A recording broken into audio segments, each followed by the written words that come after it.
Hello everyone, welcome to What If Issei revived by Razor Phoenix instead of Rias movie. Before we start, please go support kizunaddraig for writing that awesome fanfic. This is the translated version I made. There will be some mistaken character's gender, but of course Issei is a male. Hyoudou Issei, a boy who showed seriousness to his classmates as well as very desired by the girls of his academy due to his seriousness, and that seriousness did not mean that he was an outcast, because he also got along very well with all the people. One day he is invited on a date by a girl, being that at dusk of the day of the date with that girl he is about to be killed, but with his determination, he manages to awaken that power that he carried inside. However, that was not enough, and he ended up losing against a girl who was a fallen angel, but before being killed, he is saved by the heir of the Phoenix clan, Razor Phoenix, who revives him as his pawn to give him a second chance to live. This is the beginning of a new life. Hyoudou Issei is a rather serious boy known by all women as one of the most desired men, although all that fame and recognition among women does not interest him at all, since he knew that they were attracted to each other due to something that awoke when he was attacked by who he thought would be his girlfriend.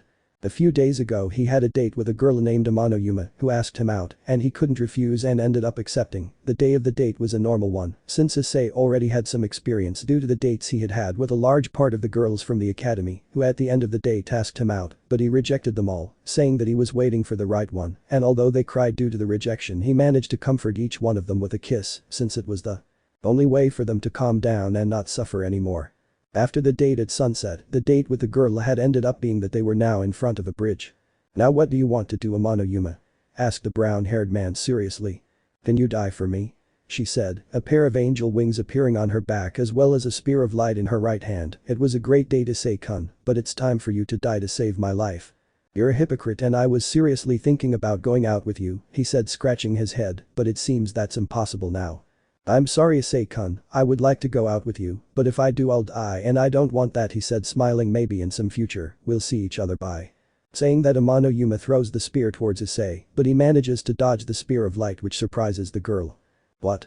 Impossible, you're a human," said the black-haired girl, surprised and annoyed.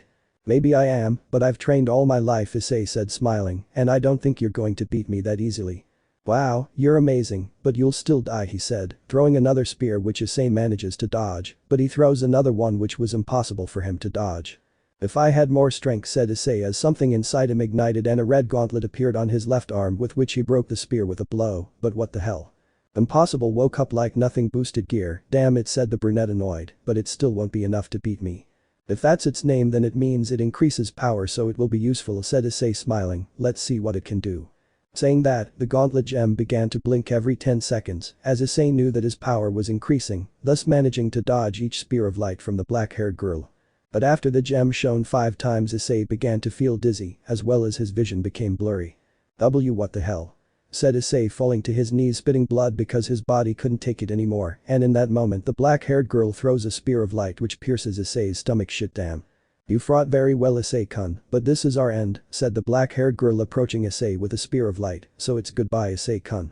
When she threw the spear of light, it was destroyed by the kick of a small white-haired girl who was wearing the Kuoh Academy uniform. "The SK, damn it," said the black-haired girl, creating a second spear of light, which was destroyed by lightning. I'm sorry, fallen angel-san, but we can't let that boy die," said the woman who destroyed the spear of light, being that she was a brunette with a good body and also had the Kuoh Academy uniform. Razor Sama has set his eyes on him to be part of his entourage. "A demon from the clan's TSK," said the black-haired woman, annoyed. "Even if there are 2 of them, they will be nothing against me." Saying that, he throws 2 spears of light, one being destroyed by the sword of a blonde the same age as Issei, and the second by the flames of another blonde who looked older than the first and the same age as the black-haired girl in the Kuoh Academy uniform. "I'm sorry, Tenchi, but the Sekiryuutei is ours," said the older blonde, smiling. "I, Razor Phoenix, ask you to leave if you don't want to die right here, and I'm being generous with you since you're in my territory and I should kill you, so take my offer." "The SK, I'll get this shit," said the black-haired girl, taking flight and quickly moving away from the place. "Hey Akeno, does this boy still have enough energy to be reincarnated?" asked the blonde seriously. "That's right, but you'll need a Senjutsu and Phoenix fire treatment afterwards," said the brunette with a good body, her full name being Himejima Akeno, who was a member of the Kuoh Academy and known as the one Sama of the school. "Very well, I think I'll have to ask Ravel to do it," he said, sighing. "Kaneko, could you please give Hyoudou Issei the treatment with Ravel?"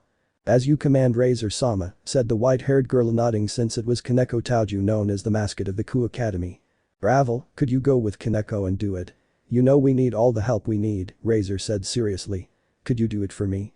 I will do it, Oni-sama, said a blonde who was also wearing the Kuoh Academy uniform. It was Ravel Phoenix, Razor's younger sister, who had a moderate body, not as exaggerated as Akeno's, but it was enough to make any man fall in love. Go Kaneko, I want to finish this quickly. You want to see Hyoudou-senpai's naked body, don't you? Pervert, said the white-haired Kaneko seriously, perverts will always be perverts. Shut up little Nico, you are one too, looking lustfully at senpai, said Ravel annoyed. It's not true, Kaneko said blushing, you are. You two calm down and don't do anything to Hyoudou-kun, said Razor, lightly hitting the two. Lawless, if you do, I'm going to get angry. We will do it, they both said reluctantly.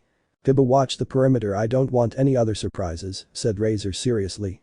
As you command, Razor-sama, said the blonde who was called Kiba, one of the Bishinen of the Kuoh Academy, as well as Issei and Razor Phoenix.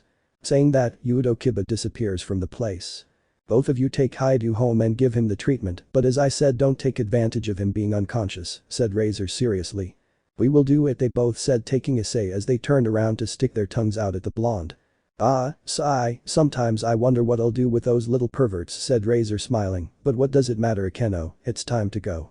So let's go, Razor-kun, said the brunette, hugging the blonde, blushing to disappear from the place by means of a magic circle.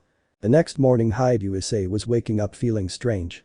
Ah, Buck, that must have been a dream. Wait, said Issei, holding his head to see how on his sides under the sheet there were two lumps. Being nervous to remove the sheet, he could see two completely naked Lawless, one white-haired with small breasts, but pretty, and the other a blonde with a good breast, and just as pretty as the other. What the hell? The scream Issei let out woke up the two girls at his sides. What's happening? It's already dawn, said the white-haired loli to look at the brown-haired boy with a smile, so Hyoudou-senpai is better now. Wow, I thought Oni-sama was crazy for trying to recruit, but I see you're better than expected, Hyoudou-senpai, said the blonde smiling. Why, what are you doing in my bed, or rather, what are you doing naked and in my bed? Said the brunette nervously. You see, but when the blonde was about to finish speaking, she sees how the door to Issei's room opens abruptly. What's up, Issei, said the parents at the door, being surprised to see Issei with both girls. To take your time, Issei. They both came out and started shouting with joy because their son had brought girls home for the first time. Those two, said the brunette, annoyed to see both girls, and you still haven't answered me because you're in my bed. Well, that's what I was getting at, you Hyoudou-senpai are no longer a human, you were reincarnated as a demon, my Oni-sama, you are a member of Razor Phoenix's family, said the blonde smiling, taking out a pair of fire wings, as well as the white-haired girl, a pair of demon wings to make them disappear seconds later. I see, Issei said as if nothing had happened. Aren't you surprised? Said the white-haired girl. No, I am, but now I think I understand everything, said the brunette seriously.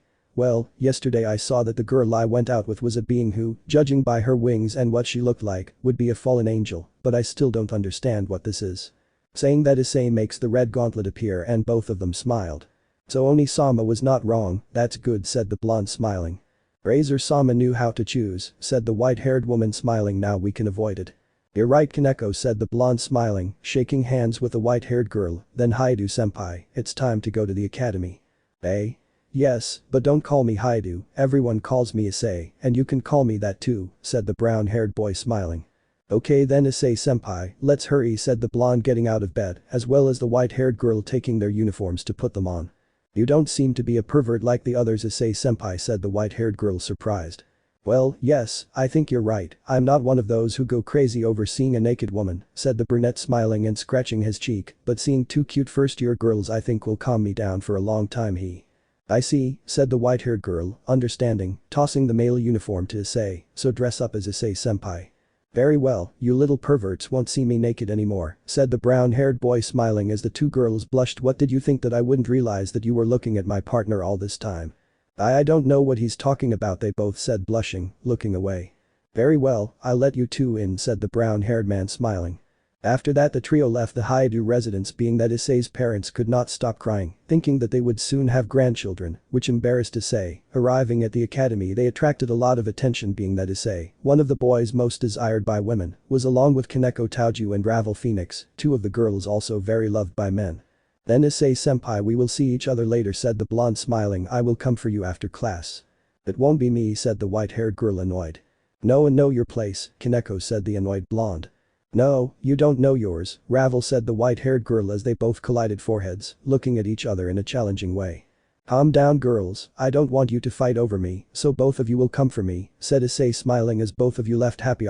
Sigh, two women fighting over me, well it's something I experience very often, but I still can't get used to it. After that, Issei's classes went by normally, and when everything was over he could see how the two girls Ravel and Kaneko were waiting for him, and he followed them to the old school building where the occult club was. Already at the entrance both girls entered the room. Oni-sama, we have already brought Issei-senpai, said Ravel entering smiling. I see, that's fine, Ravel said the blonde, smiling to look at Issei. It's a pleasure, Hyoudou Issei. My name is Razor Phoenix, and I'm the one who gave you a second chance to live and to help me in my goals. And that would be it? Issei said, interested. Helping me cancel my arranged engagement with Rias, Gremory Razor said seriously. The hologram of a red-haired girl appeared, who was smiling, but her smile hid something that made Issei serious. Why do you want to cancel your engagement? She's a beautiful woman, Issei said seriously. You see, she doesn't care if I marry her, she doesn't care, but she wants my entourage, said Razor seriously. Just as everyone present became serious, she is a bisexual, mostly lesbian woman, and she has a whole entourage covered in beautiful women, but even so, having 15 pieces is not enough for her, and she wants more. So you're saying she's crazy for wanting as many women as she wants, right? The brunette asked, to which the blonde just nods. She's just a spoiled brat. They should put her in her place. Several have already tried, but her father and brother have done everything to harm whoever tries it, and in the end they face each other in a rating game where she comes out the winner, said Razor seriously. That's why I need the strength of the legendary Sekiryuutei, that is, yours, to be able to defeat her. I see, so I fully support you, said Issei smiling, his red gauntlet appearing. You have the power of Seeki whatever on your side. But Sekiryuutei, you have the left arm of the Red Emperor Dragon, said Razor seriously. You have the power to give us victory, and we will give you training, so you can fully use that power. Very well, I'm counting on you, Razor said Issei smiling. Akeno and Ravel, you are going to teach him magic until he masters it 100%. Kaneko, you are going to teach him how to fight hand to hand until he can fight you without him using the gauntlet, and Kiba, you are going to teach him how to use swords as well as give him one of your most powerful ones, said Razor seriously. I want him to be 100% for when she comes and that we don't lose. I want to get as far away from her as possible, as well as keep her away from you all who are like my family. Yes, Razor-sama, said those present smiling. But what none of them knew was that a kind of bat was watching them and transmitting everything to a room where there was a completely naked red-haired girl, while she was kissing another purple-haired girl, as well as a blonde giving her pleasure on her crotch. So the fool Razor thinks he can beat me, how funny, said the red-haired girl smiling to look closely at the image of Issei, while caressing the breasts of the purple-haired girl which was getting excited, and that boy is the Sekiryuutei. He is cute, he does not surpass in beauty to Otu-sama or Oni-sama, but he is somewhat handsome, besides being the legendary Sekiryuutei. If I want him for my collection, will it be useful in something, or don't you think, my beautiful girls? Hi Rias-sama, they all said excitedly while licking or masturbating with the Retide's body parts. I like that, I'll give those fools 2 weeks before going to claim what will belong to me, said the Retide smiling. After that 2 weeks, so they won't say that I didn't give them an advantage, hahaha. It will be all those beautiful girls of mine, as well as that cute Sekiryuutei. I'm already looking forward to it, haha. It had been 2 weeks since Issei began his training with the Phoenix group, where he managed to greatly increase his powers, as well as managed to hold conversations with the Red Emperor Dragon, sealed in his left arm, who gave him lessons on how to use his powers to the fullest, and that he could see that he was a prodigy, and could reach the well-known balance breaker in 2 weeks or so, something that would give the Phoenix group the advantage. After finishing the academy, Issei headed towards the occult club. Upon entering, he could see Razor Phoenix maintaining a serious look since he had Rias Gremory in front of him, who was caressing Akeno's legs and forcing her to sit on her legs, which Akeno quickly removed. So she's Rias Gremory, isn't she, Razor? Issei said from the door, looking seriously at the Retide, who licked her lips when she saw Issei. So you're the Sekiryuutei. You're cute, Rias said as she approached Issei to stroke his chest. Why don't you come with me so I can give you the pleasure of a real woman? I'm sorry, but I'm not interested in lesbians, said Issei seriously as he receives a slap from Rias. Don't talk to your future mistress like that, she said, annoyed, since the ones who were most bothered by it were Kaneko and Ravel, who were going to launch themselves towards Rias but were stopped by Issei's hand. I'm sorry, but I won't be your hex pet, just like you'll never be my mistress, Issei said seriously. Razor, do it. Rias Gremory challenges you to a rating game, Razor said seriously. Very well, I accept, said Rias smiling as a silver-haired maid comes out of a magic circle. Grayfia, call my Oni-sama and tell him everything, but quickly, because even though you are Oni-sama's wife, he is no longer interested in you. As you order, Rias-sama, said the silver-haired woman, who seemed to be sad after what the Retide said, something that Issei noticed, and so the woman disappears once again. You have 2 weeks for everything, said Rias, appearing a magic circle on her feet. I wait for all of you to be my hex slaves, Akeno, Kaneko, Ravel and Sekiryuutei, haha. But that it disappears. Issei-senpai, why did he stop us? Kaneko asked, annoyed as was Ravel. I didn't want Kaneko-chan and Ravel to get hurt because of that, but thanks for trying, said Issei, smiling at each of the girls. So Razor, it's time, right? That's right, now we'll go to training and start a harder training than before, said Razor seriously. Preparation and rating game. Hyoudou Issei was in the underworld, more exactly in the Phoenix Mansion, the home of Razor Phoenix and Ravel Phoenix, and he was quite surprised by the size of the mansion, since it far exceeded the Kuoh Academy. This is where we are going to train, Hyoudou Issei, said the blonde, smiling. I would like to train with you, but I have to train by myself and hide and eliminate all fear I have as well as perfect my flames. But isn't a phoenix supposed to be immortal? Asked the brown-haired boy, confused. Well, it's true that we are literally immortal, but there are still ways for our immortality to fail, and some ways are attacking with immense power or breaking my spirit, Razor said seriously, and it's easier to do the second one, since I see everyone as a family, since if they were hurt or died, I wouldn't forgive myself. MMIC, said Issei, understanding to look at how the black-haired Akeno was hugging the blonde from behind, whispering some things to him, and then who am I going to train with? Well, you should have learned everything from Kiba, Kaneko, Ravel, and Akeno, right? Asked the blonde. Yes, I learned a lot and I know that my magic reserves are quite high as a high-class devil, said Issei, scratching the back of his neck. Wow, it's impressive, just as I expected from our Sekiryuutei, said Razor, smiling proudly. Then I don't have to feel bad, Ruvel, you can go out now. But that said, a blonde man older than Razor opened the doors of the great mansion, looking at his two brothers with a smile. What's up, Razor, are you here for some training like old times? Says Ruvel, smiling, bumping fists with Razor. Actually no, what I want is for you to train my new servant to Sekiryuutei. His name is Hyoudou Issei, said Razor, pointing at Issei. I only have 2 weeks, so I want him to reach a new level, and with us I doubt that will happen, so Nikki, will you help me? So he's the current Sekiryuutei? He says, looking at Issei with a smile, and at the same time he looks at Ravel, who turns away nervously. Hey, I see, very well, I'm going to train him, but at night I want him to learn about manners. What are you? Oh, I see, you're right, said Razor, smiling, understanding what she meant very well. Ravel, could you teach Issei that at night? Eh? Yes, I don't see the problem, Ravel said nervously, since she didn't know the reason why he said it. But why do I have to learn about that? Asked the brown-haired man, confused.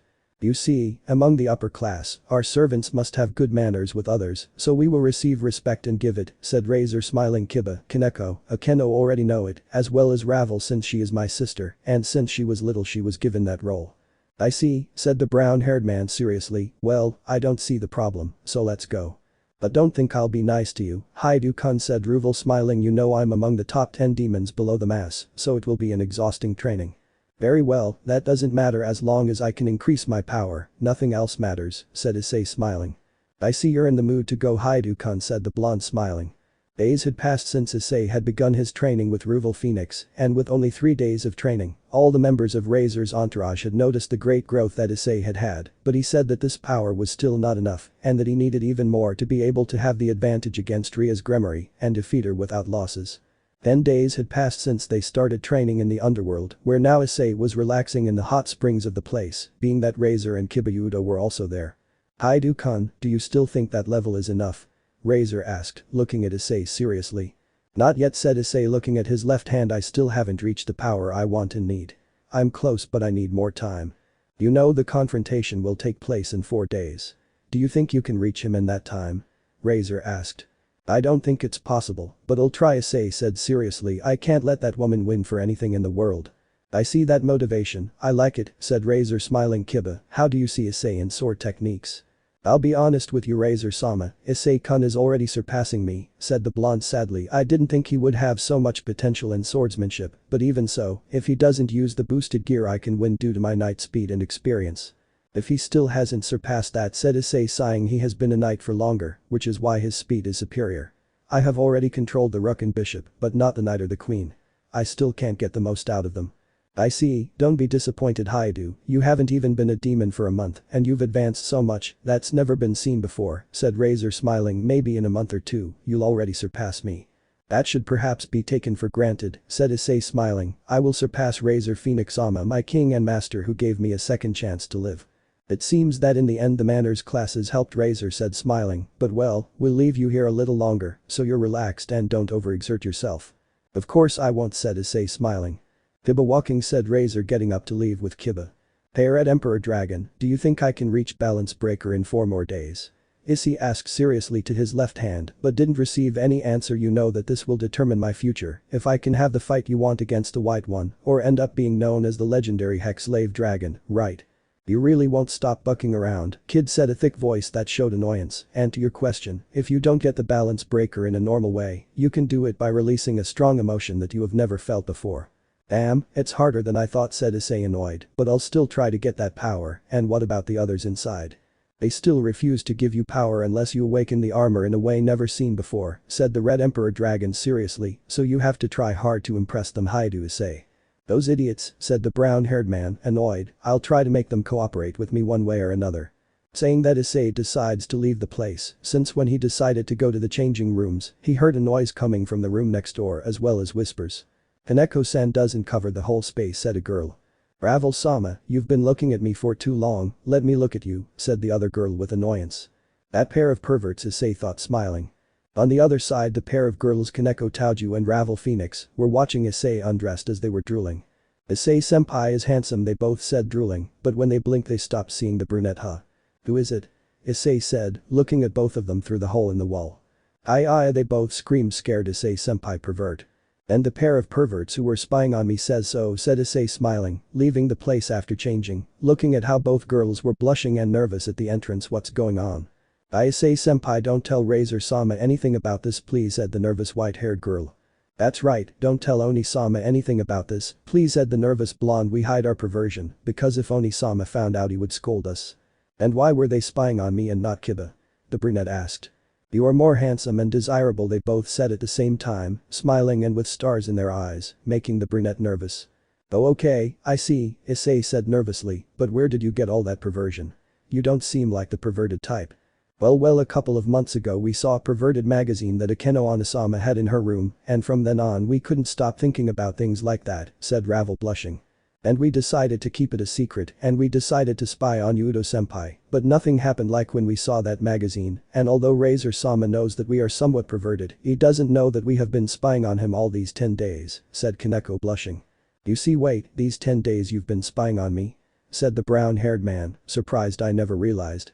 Well, I know some senjutsu to hide our presence, but because we were fighting to see him the effect was cancelled and he discovered us, haha, said the white-haired girl, laughing nervously, so don't tell Razor-sama anything about this. Sigh, well, I won't deny anything to a couple of pretty girls, said the brown-haired boy, smiling, caressing the heads of both lawless, making them both smile, so you can spy on me all you want, only if it's you, we can even take a bath together one of these days, what do you say? Both girls were completely blushing at the thought of taking a bath with the brunette. Issei-senpai, hentai. They both shouted as they ran away, completely red-faced from the place. Haha, they are cute, said Issei, smiling. Nothing can beat this. Days after that, the Razor Phoenix group was in the occult club room waiting for the time to start the raiding game. Are you ready for this, Hyoudou? Said Razor, looking seriously at Issei. That's right, said the brown-haired man, smiling. We're going to win this without any difficulty. In another place in the underworld, more exactly the Gremory mansion. Rias, are you ready for the raiding game, said a smiling Redeed. That's right, Oni-sama, said the Redeed, smiling. The idiot Razor won't know what to expect. So take this, Rias, said the older Redeed, giving her some pamphlets. No one will know that you did this to win and have what you want. Thank you, Otu-sama, said the Redeed, taking them and putting them away. I don't know what I would do without you, although it bothers me that mother and the other one don't understand you, as well as knowing that each one has new tastes. Thank you, Rias, and you know that no one loves you more than your own brother and father, said the Redeed, smiling. That's right, and after my victory I'll celebrate in style, said the Redeed, licking her lips.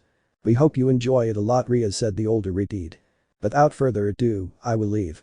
I must not keep making my victims wait, said the Redeed, disappearing in a magic circle. Rias will bring new toys for her, said the Redeed, smiling. That's right, Sirzechs, said the older Redeed, smiling, looking directly at his son. Otu-sama, said the Redeed, looking at his father. After that, both had sexual relations until they couldn't, without knowing that all of this had been seen by their two wives, for whom the little love they had for the two Redeeds had completely disappeared. Back with the Phoenix group, who were now in an original replica of the Kuoh Academy, being that they were in the replica of the occult club, having the strategy already being that they would separate into 4 groups: Kaneko and Issei, Kiba, Akeno and Razor, along with Ravel, who would be the last to leave after the first 4, finished with most of the Gremory pieces. But that the group separated as Issei and Kaneko had arrived at the building where Rias Gremory's base was, but at no time had they seen any of the Gremory pieces, something that surprised the two. Elsewhere, Akeno Himejima had just finished her fight against the queen of Rias Gremory, who was called Ubeluna, the explosive queen who was now lying on the ground with several wounds, and the queen of Razor with very few, almost nothing. "You were a tough, explosive queen, but that's all, you can't take it anymore," said the serious brunette. "It's not over yet," said the purple-haired girl, being a blonde with somewhat provocative clothing that consisted of an extremely short skirt that barely covered her privates, a super tight blouse that showed off her average breasts as well as her well-shaped butt. "You're finally here, Maria. I'm sorry, Ubeluna, but Rias-sama didn't want to let me go until I came 4 times," said the blonde in an erotic outfit, smiling. "What does it matter if you come closer now," said the purple-haired girl to kiss the blonde immediately after her body was surrounded by an intense purple aura to separate, leaving a trail of saliva, being that after that they kissed again while squeezing their breasts, being that they ended up moaning something that disgusted the black-haired girl, being that minutes later, both girls separated, showing a blush on their faces, being that Ubeluna no longer had wounds. "Finally, I missed giving you a kiss, Maria." "Hi, Ubeluna," said the blonde, smiling. "Now finish that stupid busty girl." "I'll do it, my little girl," said the purple-haired girl, took flight with her demon wings to create a big explosion in front of Akeno, which creates a magic circle of protection, but it is useless and is destroyed. "Hahaha, it is useless thanks to my little Maria who gave me healing, directly recovering my magical powers and my health." "DSK, I don't want to do it, but I can't let my Razor-kun lose this fight," said the black-haired girl, annoyed, appearing on her back a wing with black feathers on the left side, keeping the demon wing on her right side. "I am possible," said the purple-haired girl, surprised. "What is a fallen angel doing here?" "It's none of your business, damn Gremory hex toy," said the black-haired girl, creating blue rays which she joined with her thunder. "With this, you won't even survive lightning Yufenikusu Phoenix lightning." With this, a huge lightning bolt in the shape of the immortal bird is directed towards the 2 pieces of Rias Gremory, which were instantly defeated, thus giving the first news. "Rias Gremory's queen and bishop have been defeated," said a woman through the speakers. "It seems that Akeno-san made it," said the brown-haired man, smiling at the entrance of Rias Gremory's base to have a serious look. "But why haven't we found any of that woman's pieces?" Elsewhere, you could see Knight Kibayudo, who was in the small forest of the replica of the academy, being confused since he didn't see any of Rias Gremory's pieces. "There's something wrong, neither Issei-kun nor Kaneko nor Razor-sama have seen anything, and Akeno-san has already eliminated the queen and a bishop, but what about the rest?" said the blonde, confused as he looks behind him wielding a sword. "Who's there?" From the shadows came out Ria's 8 pawns, all of them with a big smile. "No matter how many there are, I will finish you all off," said the blonde, a second sword appearing in his right hand. "Promotion queen," they all said, smiling, leaving Knight Phoenix in shock. "Nani?" said the blonde, completely confused. "When?" "Shine," they all said, throwing themselves at the Phoenix Knight. Back with Issei and Kaneko, who were already inside the Gremory base, they heard a second announcement. "Phoenix Knight has been defeated." "Hiba was defeated, damn it, Kaneko, hurry," said Issei, going up quickly, and in a few seconds they reached the roof, where they could see Razor Phoenix with his sister and Akeno Himejima. "We have arrived." "Finally," Razor said, smiling. "Rias, it's better if you give up, you won't be able to win." "Yeah, you think so," she said, and with a snap the 8 pawns, 2 rooks, 2 knights and a bishop were on the sides of the redeed, leaving the Phoenix confused. "What? But how?" Razor said, confused. "Don't be impressed by our superiority, Razor, it's more than clear that you were going to lose from the start," said the redeed, smiling. "Girls first, the queen." Rias-sama said, all the pieces quickly launching themselves against Himejima. "Akeno, giving me repeated hits and magical attacks, caused her to be taken out of the game. Razor Phoenix queen has been defeated." "Akeno. Damn Rias Gremory," said Razor, annoyed. "It's useless, Razor, I have practically my entire entourage, and you, with just 3, is my victory, hahaha," the redeed laughing proudly. "DSK," says Razor, creating a great wall of fire. "Ravel, support me." "Hi Oni-sama," said Ravel, supporting her brother. "Kaneko, you are the last hope," said Razor seriously. "You must release your most powerful weapon that will help Hyoudou Issei to use his maximum power." "Ooh, but we won't know if it will work," said the white-haired girl nervously. "It's our last chance, even if I can beat them all, that woman will have more hidden tricks," Razor said seriously. "So do it now, Kaneko Taoju." "You very well," said the white-haired girl to look at Issei. "Please look at me, Issei-senpai." "Huh?" said the brown-haired boy, confused. With this, the little white-haired girl makes a pair of white Nico ears and tail appear, which surprises Issei. "Naya?" says the white-haired girl, making a Nico pose and closing her right eye. "What?" Issei said, stunned, showing a slight blush. "Senpai?" Kaneko said, confused. "Edo," said the brown-haired boy, not knowing how to react to that. "Ooh wow," said the Redeed smiling. "Who would have said that that girl would have that secret appearance? She will be the third one I enjoy, obviously, after that little dragon and Razor's sister, haha. I won't allow you to lay a finger on Kaneko-chan or Ravel," said the brown-haired boy with a serious voice as his hair covered his eyes. "As if you could do anything against Rias-sama, stupid," said the brunette of the group, launching herself at Issei to hit him in the face, but he didn't flinch. What? "I'm not going to let you lay a finger on my Kaneko and Ravel," the brown-haired boy shouted furiously, increasing his power in an exaggerated way. Welsh Dragon Balance Breaker Boosted Gear Scale Male. Everyone was surprised to feel the immense power of the Sekiryuutei, and from it came out a crimson armor with green gems. "Even no more power, much more," he said, surrounded by a crimson aura that did not come from him but from the interior. "You wanted power, now you have it," said all the previous bearers of the Sekiryuutei at the same time. "We will give you the maximum power you can have in such a short time, something that will go with you until the end, Hyoudou Issei." With this, a huge explosion covered the entire roof and eliminated all of Ria's Gremory's pieces, leaving everyone surprised. "This is the power of the Sekiryuutei," Issei said seriously, approaching Kaneko to caress her head. "I won't let anyone lay a finger on you, Kaneko-chan." "Arigato Issei-senpai," said the red-white-haired girl. "See, I'm counting on you." "Now Ria's Gremory, let's see if you are as strong as you say you are," said the brown-haired man, seriously, being surrounded by an intense green aura. "Since I will never let you touch Kaneko or Ravel." "Boost, x10. You're just a kid with a shitty dragon sealed in your possession," said the Redeed smiling, throwing a ball of power between red and black. But when Issei was about to hit, he had disappeared from the place, leaving everyone surprised as he appeared in front of the Redeed with a pair of cannons on his shoulders, who were already prepared to fire a large green torrent. "Are you going to give up Ria's Gremory?" asked the brunette seriously. "PSK, not at all," said the Redeed, annoyed. "You will never be able to do anything against me." "Well then, blaster dragon cannon," said Issei, firing the great torrent that devours the Redeed's body but does not kill her and leaves her on the ground with several burns all over her body and torn clothes. "The next time you appear, I will not be so gentle, Ria's Gremory, since you will feel it 1,000 times worse than grape." "Heh, as if you could," said the Redeed with a little strength she had left, lying on the ground, panting. "If I wanted to, I would do it right here, Ria's Gremory," said the brunette, putting his right hand tightly near the Redeed's face. "But there are reasons why I won't, so I hope you change, and if you do, I'll see what to do with you, bitch." Without saying anything, a blush unusual for the Redeed appeared, which looked like that of a girl in love for the first time, while her body disappeared into particles. "King Gremory has fallen, victory goes to Razor Phoenix."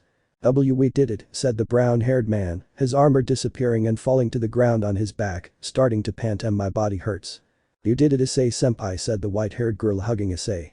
"Aight. Be careful, Kaneko-chan, my body hurts a little since that thing drained almost all of my magic reserves," said the brunette, forcing a smile as he caressed the white-haired girl's head. "Also, I won't let anyone lay a hand on you." "Kaneko-san, Issei is not only yours," said the blonde, hugging Issei from the other side. "Oh hey, it still hurts," said the brunette with a grimace of pain.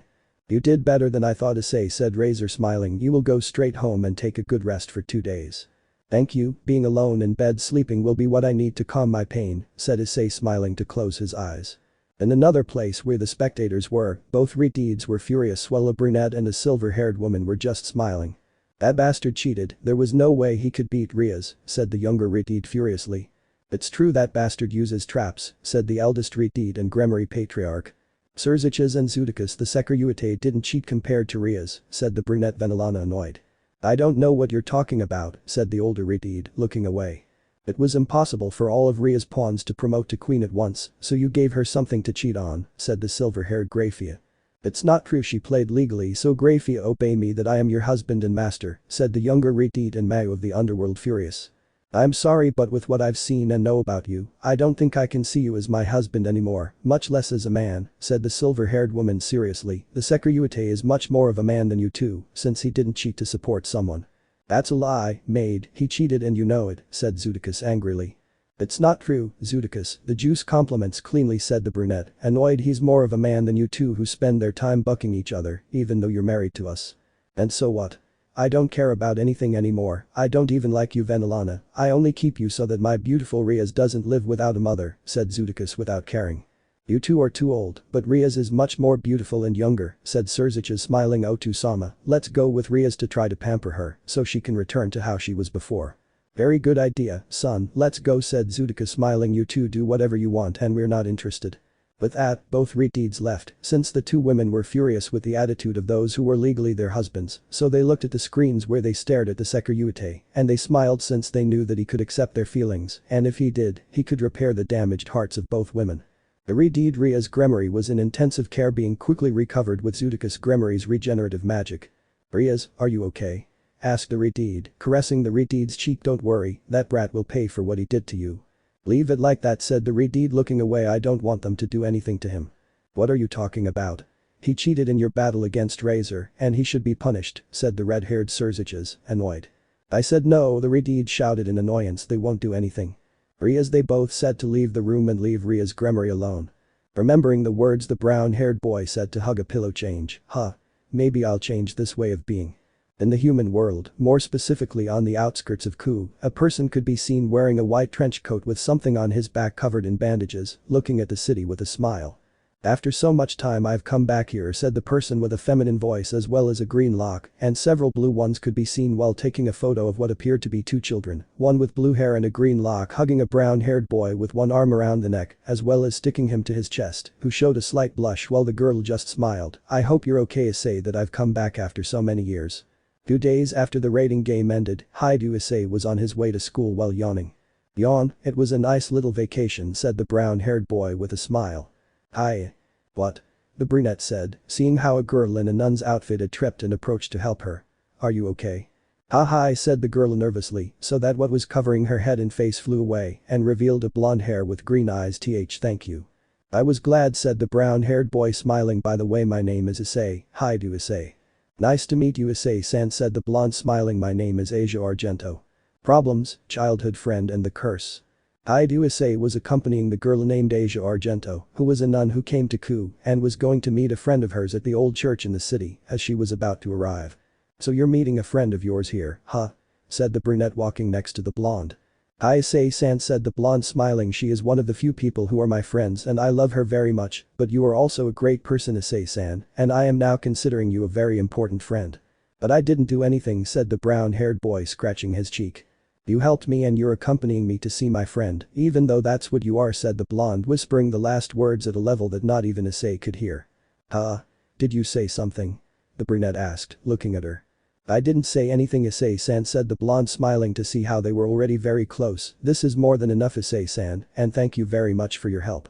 "It was nothing, Asia," said the brunette with a smile. "I like to help."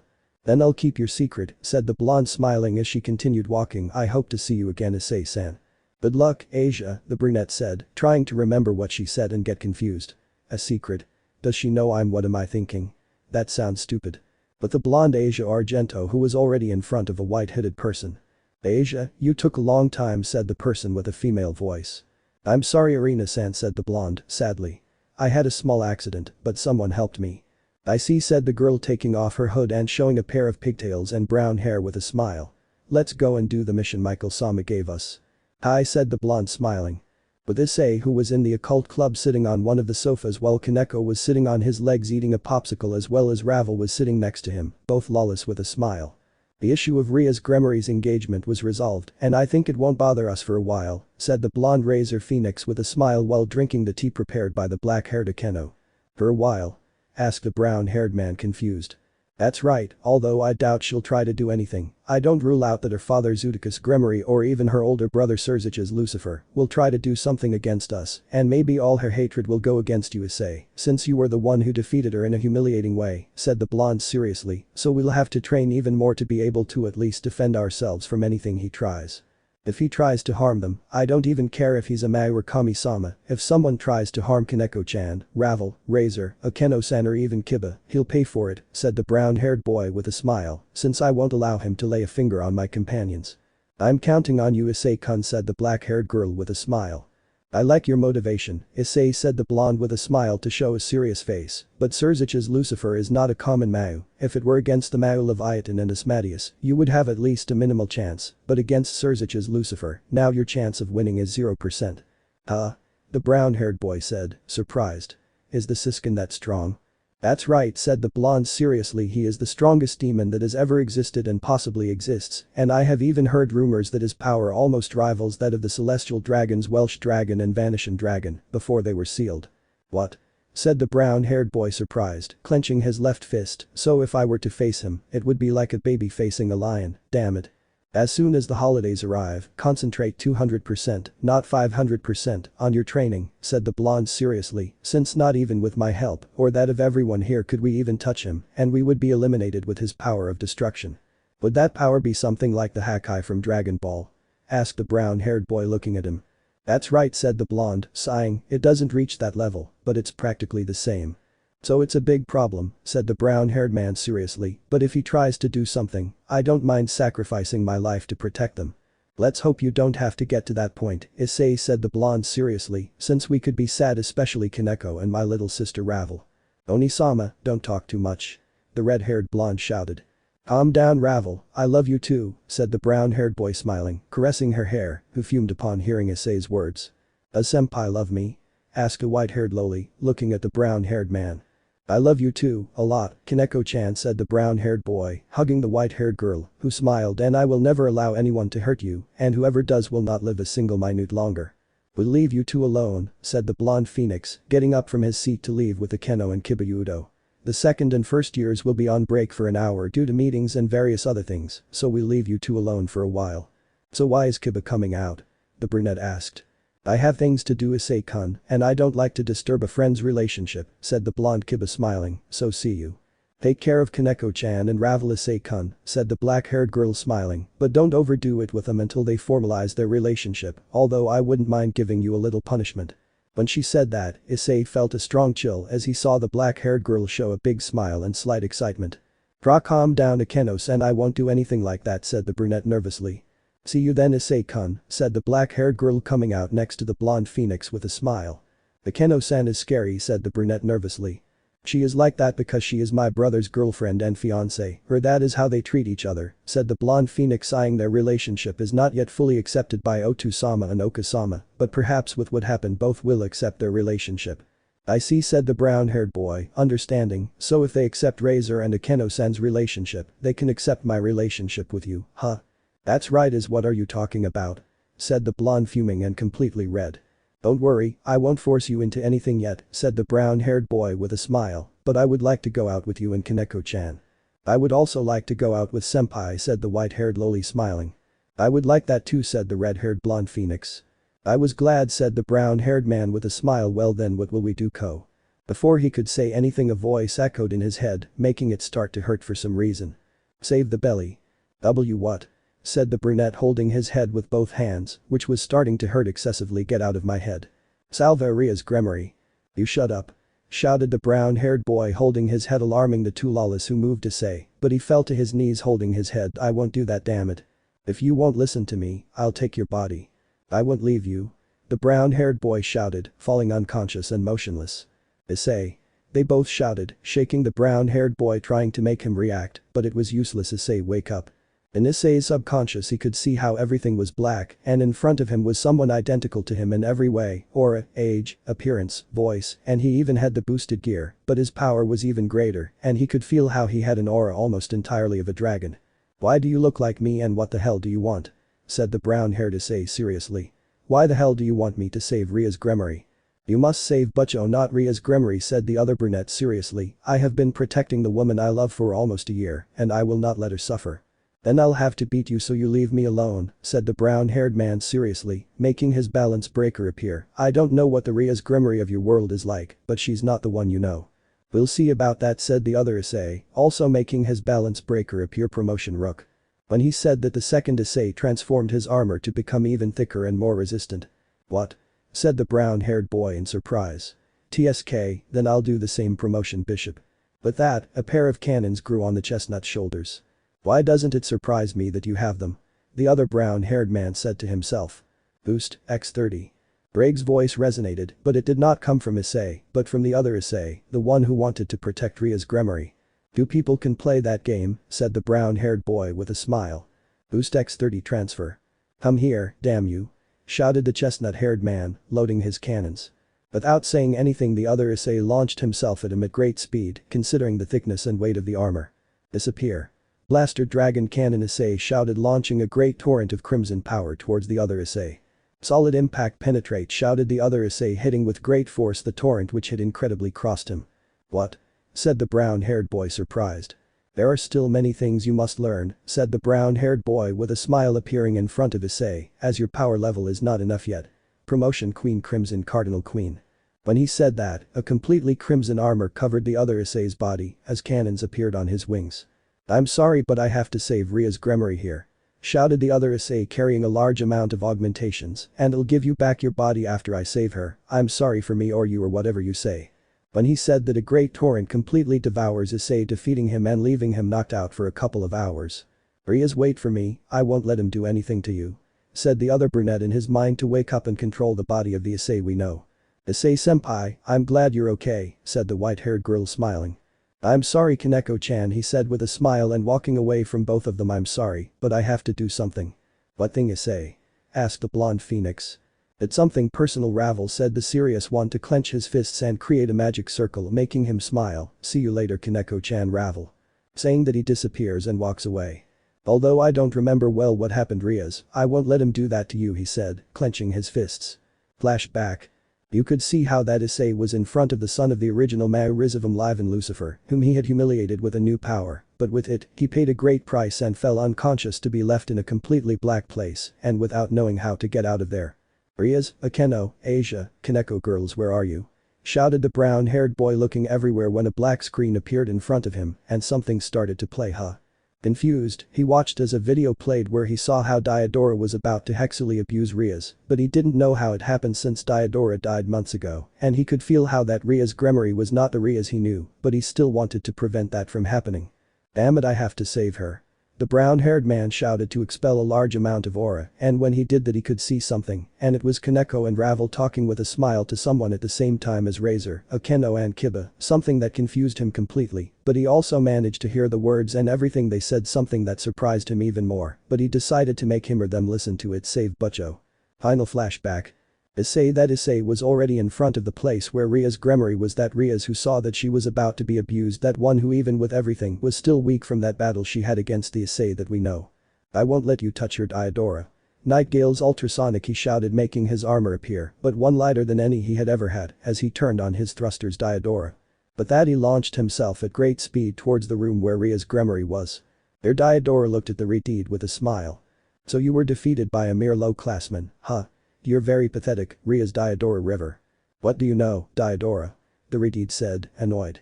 And besides, you could never defeat him. No way. I could defeat that low-class guy in one hit with just one hand, he said with a smug smile, and you know, now that you're still weak from being so stupid, maybe I'll have fun. Yeah?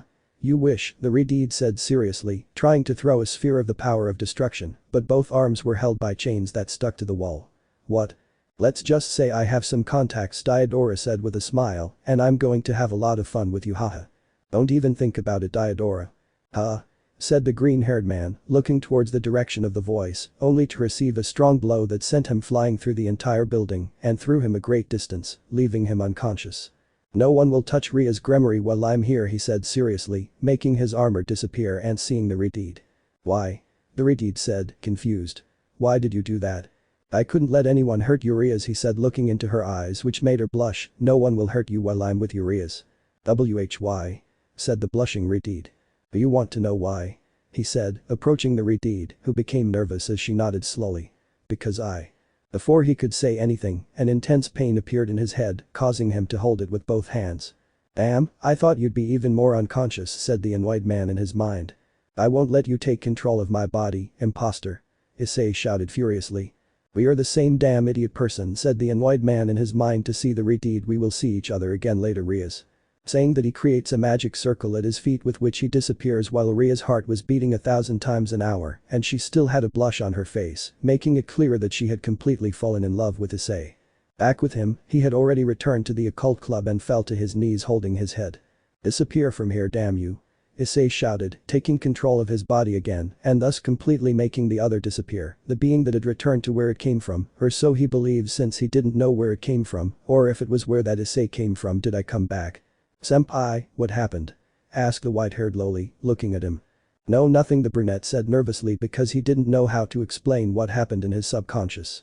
Just a small effect of having used those forms in the battle against Rias Gremory. Really? The blonde phoenix asked worriedly. Yes, calm down Ravel, said the brown-haired man with a smile caressing her hair. I'm worried too, senpai said the white-haired girl, hugging him. I'm sorry for worrying you Kaneko-chan said the brown-haired boy, caressing her hair with a smile girls, I want to rest for a while. Hi they both said, putting him on the couch and putting his head on her legs like this. Thank you Kaneko-chan, Ravel said the brown-haired boy with a smile as he closed his eyes and was able to rest. A couple of days had passed after that, and Issei was in front of the council president Sona Shitori. Razor let me see why she is here, said the brunette analyzing the situation Why do you think so? The blonde asked with a smile. She is a demon and by her name she must be the heiress of the Sitri clan, said the brown-haired man looking at her who just smiled. Is it true, right? That's right, she is Sona Sitri, heiress of the Sitri clan, said the blonde with a smile, and she is here to meet you and for you to meet her servants. Well then, it's a pleasure to meet you, Sona Sitri-sama, said the brunette, bowing slightly to the black-haired girl. The pleasure is mine Hyoudou-kun said the black-haired Sitri with a smile. Razor has already told me a lot about what you can do, you are so talented that not only did you manage to master Balance Breaker in about a month, but you even reached an evolution of it practically instantly, that is admirable Hyoudou-kun. I'm flattered, Sona-sama said the brown-haired man laughing. You know how you are in being a dragon, a person I know would love to meet you, said the black-haired Sitri somewhat nervously but well, we came so you could meet my servants, and that's what we'll do. Saying that he introduces his entourage starting with his queen Tsubaki Shinra, who was a black-haired woman with a great body, not as much as a Keno Himejima's, but she was very well built. Next was her bishop Momo Hanakai, a white-haired woman with an equally good body, then the Rokutas Basayura, a blue-haired woman with a not-so-great body and a Bishonen face, but that didn't mean that she wasn't somewhat attractive. Next was the knight named Tomo Meguri, a pinkish redeed with a better body than the previous one, but nothing exaggerated. Then there was the last female member being the pawn named Ruruko Nomura, a girl almost the same size as Kaneko with brown hair and in 2 pigtails, and finally there was the last and most recent member of the Sitri clan, a blonde pawn named Saji Genshiro. They are my entire entourage so far Hyoudou-kun said the black-haired Sitri smiling. I hope you get along with them. I will said the brown-haired boy smiling introducing himself to everyone to look at the last member who was Saji. He approached and put his hand out to shake it with a pleasure. Saji. I still can't believe both Bishonen are in Phoenix Sama's entourage, said the blonde without interest. It can be seen that you hate the Bishonen, said the brunette nervously. You know, I'm not interested in being called Bishonen or whatever. I just want to meet Sona Sitri Sama's servants and protect Kuoh. The typical words of a shonen manga protagonist said the annoyed blonde. Saji, you better back down, said the black-haired Sitri that neither you nor I nor anyone in my entourage is capable of giving Hyoudou-kun a fight as you already know, his power now is superior to that of an average high class, and that's without adding the evolution of his armor. I am sorry said the blonde, somewhat annoyed. It will be difficult for us to get along, said the brunette nervously. Calm down Hyoudou-kun, I'm sure that with time you will be good friends, said the black-haired Sitri smiling to look at Razor seriously. Razor, one more thing. Yes? Asked a blonde phoenix, looking at her. It seems that a member of the church wants to see you said the black-haired Sitri seriously. She is an exorcist and has an Excalibur. Wow said the blonde phoenix seriously as he looked at Kiba, who was somewhat calm, avoiding getting upset even though his wish remains the same, to destroy the Excalibur. When will we be able to see her? In half an hour said the brunette Sitri walking towards the exit. If something serious comes, let us know Razor. Count on me Sona said the blonde phoenix smiling. After that a hooded woman was entering the place making everyone show seriousness. What did Exorcist Sen come for? Asked the blonde phoenix seriously. Let's say I want your permission to search your territory for some things and visit a certain acquaintance, said the girl with a smile. I see said the blonde phoenix, and may I know who I'm talking to? Of course said the girl taking off her hood revealing a blue-haired girl with a green streak. My name is Zenobia Quarta. Zenobia? Said the brown-haired boy surprised to see the blue-haired girl. Issei? Said the blue-haired girl looking at the brown-haired girl surprised and seeing that he was a demon and that his hair covered his eyes. Why are you a demon Issei? Well, let's just say I was murdered a little over a month ago said the brunette, scratching the back of his head, and Razor reincarnated me. I see said the blue-haired woman looking at the ground. What is the name of the person who killed you? Well her name is Amano Yuma said the brown-haired boy looking at her. I don't know if that was her real name, but she was a fallen angel with black hair and her spear of light was purple or a similar color. I see said the blue-haired woman seriously. I already have the next woman I'm going to kill. Edo Zenobia? The brunette said nervously. I will kill that fallen angel because she turned Issei into a demon, said the blue-haired girl seriously. That will be my goal. Zenobia, you don't have to do that, said the brunette nervously. You know I'm happy being a demon. There are some things that have happened to me, and so far nothing has bothered me, and this way I can protect you, Zenobia. Very well, said the blue-haired girl determinedly. After this I will leave the church and become a demon. What? Said the brown-haired man, completely surprised, as well as everyone present. Are you sure? If I can be with you, I don't mind, said the blue-haired woman smiling, approaching Issei to caress his cheek. Remember what I told you when we were kids? I don't remember, the brunette said nervously. I'll remind you, said the blue-haired girl, kissing the brown-haired boy, who was surprised as well as annoyed by the white-haired and blonde Lawless who quickly separated them. That was the last thing I told you before leaving. I didn't remember, said the blushing brunette, but returning to the main topic, what was your mission? Find the Excalibur that were stolen, said the blue-haired woman seriously. We have information that Cadre Gabriel is involved in that, and that it is in this city. The Gabriel is in Kuoh. What does someone like him want here? The blonde phoenix wondered, confused. I don't know, but the church sent me to recover it, and also 2 other companions, said the blue-haired woman seriously. They are looking elsewhere. And may I know their names? The blonde man asked, looking at her. Irina Hyoudou and Asia Argento, said the serious blue-haired girl. I see, said the serious blonde. We will be alert for anything, because if Gabriel tries to do something to the city we will have to act. Okay, then I'll say goodbye, said the blue-haired girl, approaching the brown-haired boy to kiss his cheek and quickly separate and leave while putting on her hood. See you soon, Issei. After that, only 1 day passed since Zenobia Quarta spoke about Gabriel, and right now he was on his way to the Kuoh Academy where he would create a new war, which was what he longed for, or at the moment that was what they knew. Sona, have you spoken to your sister yet? Asked the blonde phoenix, looking at the Sitri. That's right, and it will arrive in an hour. Well, half an hour after what I told him, said the black-haired Sitri, smiling, remembering what she had told her sister to make her go faster. I'm sorry, Hyoudou-kun. Why? The brown-haired man said, confused. What did I do? Forget it for now, said the black-haired Sitri, smiling. Once he arrives we will create a barrier so that you can fight calmly and without any problem. Maybe the school will not be saved, but at least the city will be saved. I see, said the blonde, smiling. Thanks, Sona, we owe you one. With that, the Phoenix group quickly entered the Kuoh Academy where Gabriel had already arrived, as well as being accompanied by a couple of priests, a fat old man and an albino with a maniac face who was playing with a sword that emitted a great amount of sacred power. So who will face me? The eldest son of the Phoenix, or Seraph or Leviathan? Or perhaps the 3rd son of the Phoenix? Said Cadre Gabriel with a smile, looking at them. I see that it will be the 3rd son of the Phoenix house, Razor Phoenix, the owner of the Sekiryuutei. Issei, for now you should stay back and increase your power as much as you can, so that with your bishop mode, you can attack Gabriel and defeat him in one hit, said the blonde phoenix with a smile. I'm counting on you, because you are our greatest weapon against a cadre. Leave it to my razor, said the brunette with a smile, making his armor appear and increasing its power every 10 seconds. Okay, Akeno, Kiba, Kaneko, Ravel, let's give Issei time so he can gather enough power to defeat Gabriel, said the blonde phoenix seriously. I'm going to join your mission, said Zenobia, approaching quickly, carrying in her right hand her sword Excalibur, which was called Excalibur Destruction, which was the Excalibur with the greatest. Of course you can participate, Zenobia Quarta, said the blonde phoenix, smiling. I took care of Freed the crazy exorcist, said the serious blue-haired girl. I will help you, Zenobia-san, said the blonde Kiba seriously. I have some problems with the Excalibur, but not with those who are allies or with those who are childhood friends of a friend. Then I'm counting on you, Mr. Phoenix, said the blue-haired woman, smiling. Let's go. With that, both of them launched themselves at the albino Freed, while the others looked at Gabriel. If you want to do something to me, you scum, Gabriel said with a smile. Is it something more than that? Are you going to entertain me while I wait for the Sekiryuutei or Leviathan? We'll see. We have to eliminate him, Akeno. Shouted the blonde to look at the black-haired girl who launched herself against the cadre. Hi, Razor. Shouted the black-haired girl, making a fallen angel wing and a demon wing appear and launching themselves against the cadre at great speed. Mizu no Fenikusu Water Phoenix. When he said that, a large water bird went towards Gabriel, who received it as if nothing had happened, wetting it, only making it smile. Is that all you have, daughter of Barakiel? The cadre said with a smile. You're wrong, you bucking bunch. The black-haired girl shouted, wrapping herself in lightning Fenikusu Phoenix lightning. When he said that, a large lightning bird hit Gabriel, who let out a slight cry of pain and seconds later sent Himejima Akinola flying with a strong breeze, which was caught by Razor. Good strategy, but it takes a lot more to beat me, said Gabriel with a smile. Opening, said the white-haired loli, appearing in front of Gabriel and hitting him in the face, which only moved a little.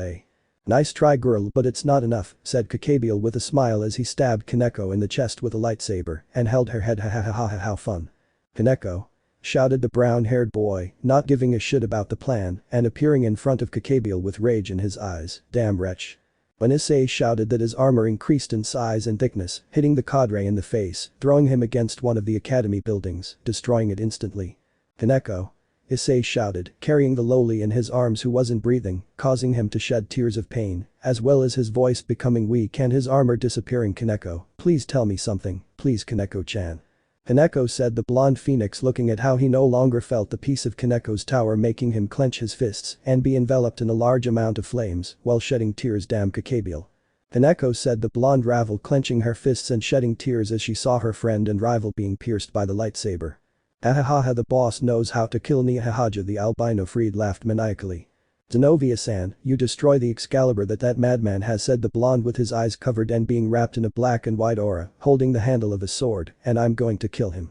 Very well, said the blue-haired girl, whispering a few words so that a magic circle appeared next to her durandal. When she said that, a blue sword with slight golden parts appeared and she took it to launch it at Freed, who was smiling. Ahahaha, come to me, bitch. Laughed the albino Freed. No one can against Excalibur-sama. Shut up, trash, said the blue-haired woman, making a single cut that easily broke the fake Excalibur. Said the albino Freed, not believing what had happened. This thing was just a trunk. It's time for you to die, Freed, said the serious blonde balance breaker, sword of betrayer. When he said that, Kibayudo made a black and white sword appear which emitted demonic and sacred power, something that he did not care about. I still have more toys to kill shitty demons, said the albino Freed, taking out a lightsaber, so come demon kun. Freed disappears, said the blonde, appearing behind the albino. Said the albino Freed, confused, and his body was instantly split into several parts while he was in a pool of blood. Now it's your turn, said the serious blonde, walking towards the old man.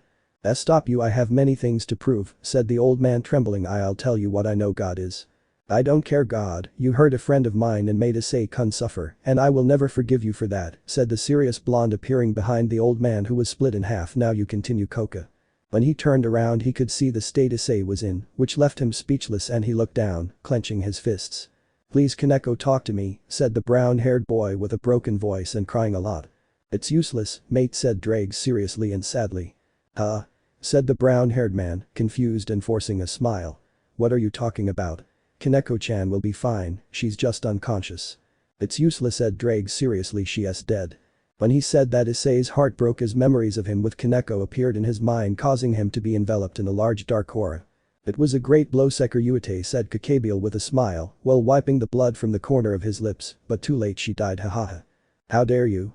The brown-haired boy said, his eyes dull and his voice devoid of any emotion, standing up as he carried Kaneko's body and began to walk.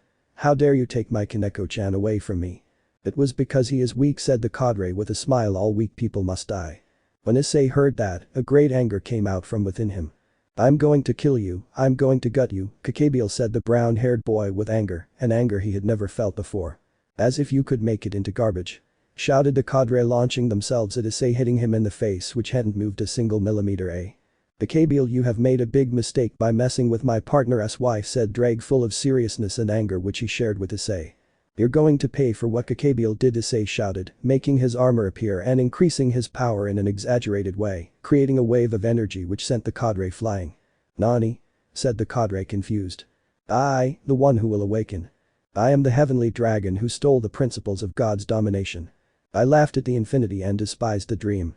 I will become the red dragon of domination. As Issei said those words, voices sounded around him as green spheres appeared and his armor took on another form. I will sink you into the depths of crimson purgatory. Juggernaut drive. When I finished saying that, Issei had taken a form similar to that of a dragon, while he was surrounded by an intense crimson aura and green rays shot out from his wings, destroying with a touch the dome created by the Sitri clan and sending all the demons flying 2 kilometers. Gabriel Issei roared with rage and anger to look at the cadre, which he couldn't understand why it was trembling. This was what I was waiting for centuries, the cadre said with a slight laugh, creating a spear of light. This was what I wanted, a fight against a celestial dragon. When he threw the spear of light, Issei opened his mouth and from it a crimson ray devoured the spear of light and went towards one of Gabriel's legs, disintegrating that part. Gabriel screamed in pain as he felt his leg disappear, and when he looked ahead, he could only see Issei's eyes, which only showed hatred, anger and thirst for revenge. Damn you. Before he could do anything, Issei bit down on his shoulder with great force, piercing it and tearing his bones, causing him to scream even more. Issei just grabbed him with his claw from the other shoulder and pulled him, brutally ripping off Gabriel's left arm, and with that making him fall face down to the ground while screaming in pain, and with his right hand he held his shoulder, or what was left of it. Issei got on top of him and bit his back to tear off Gabriel's wings. He screamed with even more pain as he began to shed tears due to the pain he felt. But Issei didn't care, and with his right claw he lifted him by the head. "Mama damn Bakemono." Gabriel screamed in pain as he looked at a smile that was the most macabre and terrifying he had ever felt in thousands of years. Never in his life had he seen a smile like that on anyone, not even in his worst nightmares had he seen a smile like that. "Don't do anything to me, Bakemono." Screaming, Gabriel with all his might created a crack in the ground from which a giant three-headed dog appeared. "This gift from Hades will be killed by a Cerberus, hahaha." Gabriel laughed, but that laughter didn't last long when he saw the dog from the gates of the underworld walking away with its tail between its legs in fear towards Issei, which left Gabriel in shock. "Impossible. He knows not to mess with a dragon, he was well trained, but I circa n apostrophe t say the same about you," Gabriel said Issei with a macabre smile, while accumulating energy in his chest, as well as his wings turned into two large cannons that were placed on his shoulders. "It's your end. Boost, X100. Don't kill me." Gabriel shouted in terror. "I'll do whatever it takes." "Return to Kaneko," said Issei angrily, "and that's what you should have said before killing her. Now it's your end." Gabriel disappears. Longinus Smasher Infinity. But that a great torrent of crimson power shot out of Issei's cannons and chest, which with a great magnitude of power left the earth and passed very close to the moon, just short of destroying it. But for Issei that was not enough, and his anger continued to make him shoot a laser from his mouth to the sky several times to remember what Gabriel had mentioned, the name of Hades. "Hades," said Issei to look at Kaneko's body. "Are you going to see the god of death, my friend?" asked Dreg. Without answering anything, Issei opened a crack in space-time with his hands towards the underworld, the territory of the god of death Hades, which he entered. Nearby was someone who had looked completely surprised at what Hyoudou Issei had done, that someone was wearing white armor with gems and blue wings and was none other than the Sekiryuutei. "Hyoudou Issei is to be feared," said the Sekiryuutei looking at his hands which were trembling. "Even if the Sekiryuutei's fury was not directed towards him, even I felt fear. The dragon's wrath is not something Vali takes lightly," said a voice coming from the armor's wings, "and it is best to never provoke it." "You're right, Albion," the Sekiryuutei said nervously, "and do you know where he's going? Or even what caused him to do that?" Gabriel provoked his anger. "I don't know the reason, and to answer your question, the only thing left to do would be to follow him," Vali Albion said seriously. "I'm sorry, but I don't want to be on the battlefield with that guy. I like battles against powerful beings, but I won't go in suicidal mode either," said the Sekiryuutei seriously. "I'm leaving, and I'll report what I saw to Azazel." Saying that, he quickly walks away from the place, and a few seconds later the Phoenix group and Sitri arrived to see how only the academy had been partially destroyed, but the city was practically intact. "Bakeno, Kiba, Ravel and Uzanovia, look for Issei and Kaneko's body quickly," exclaimed the blonde Phoenix seriously. "It won't be necessary," Razor said the black-haired Sitri seriously. "Hyoudou Issei isn't here, and he most likely took Kaneko Taoju's corpse with him, but why?" When he said that, a magic circle appeared a few meters away from him, and that circle had the Leviathan mark from which a large number of demons came out, as well as a loli with black hair, two pigtails, and who was shorter than Sona, who launched herself at her. "Sona-chan, where is Dragon-chan?" exclaimed the black-haired loli with stars in her eyes, searching everywhere, but there was nothing. "Sona-chan, have you perhaps lied to your one-chan?" "Nissan, I didn't lie to you," said Sitri sighing, "but he left and I don't know where." "Uojuka-chan, it's your fault I didn't look at him," the black-haired loli yelled, throwing a rather cute tantrum. "Serapho Leviathan Sama, please keep your composure a little," said the blonde Phoenix nervously. "But the Dragon-chan is gone, and maybe I won't see him anymore," said the black-haired loli looking at him with teary eyes. "Baka Juka-chan Baka. Nissan Razor has the dragon as a servant, but he left, and we don't know when or if he will return," said the black-haired Sitri sighing. "Show me what it's like," exclaimed the lowly Leviathan with stars in her eyes. "This is it," Razor said, showing a picture of Issei. "I got scammed, he's a pretty cute boy, but he's not a Dragon-chan," said the lowly Leviathan pouting. "Nissan, that boy is the Sekiryuutei, and he is a dragon by all rights," said Sona sighing. "I'll judge at HMPF," said the lowly Leviathan looking away and white in a cute way. "What can be done with you, Nissan?" said the black-haired Sitri sighing. "You and your fanaticism towards dragons. They're so cool," said the lowly Leviathan with stars in her eyes. But Hyoudou Issei, who were at the gates of the underworld of the god of death, Hades, destroying it to enter and see several Cerberus who moved away when they saw him walking to where he could see the god of death Hades. "Who are you?" said the god of death Hades seriously.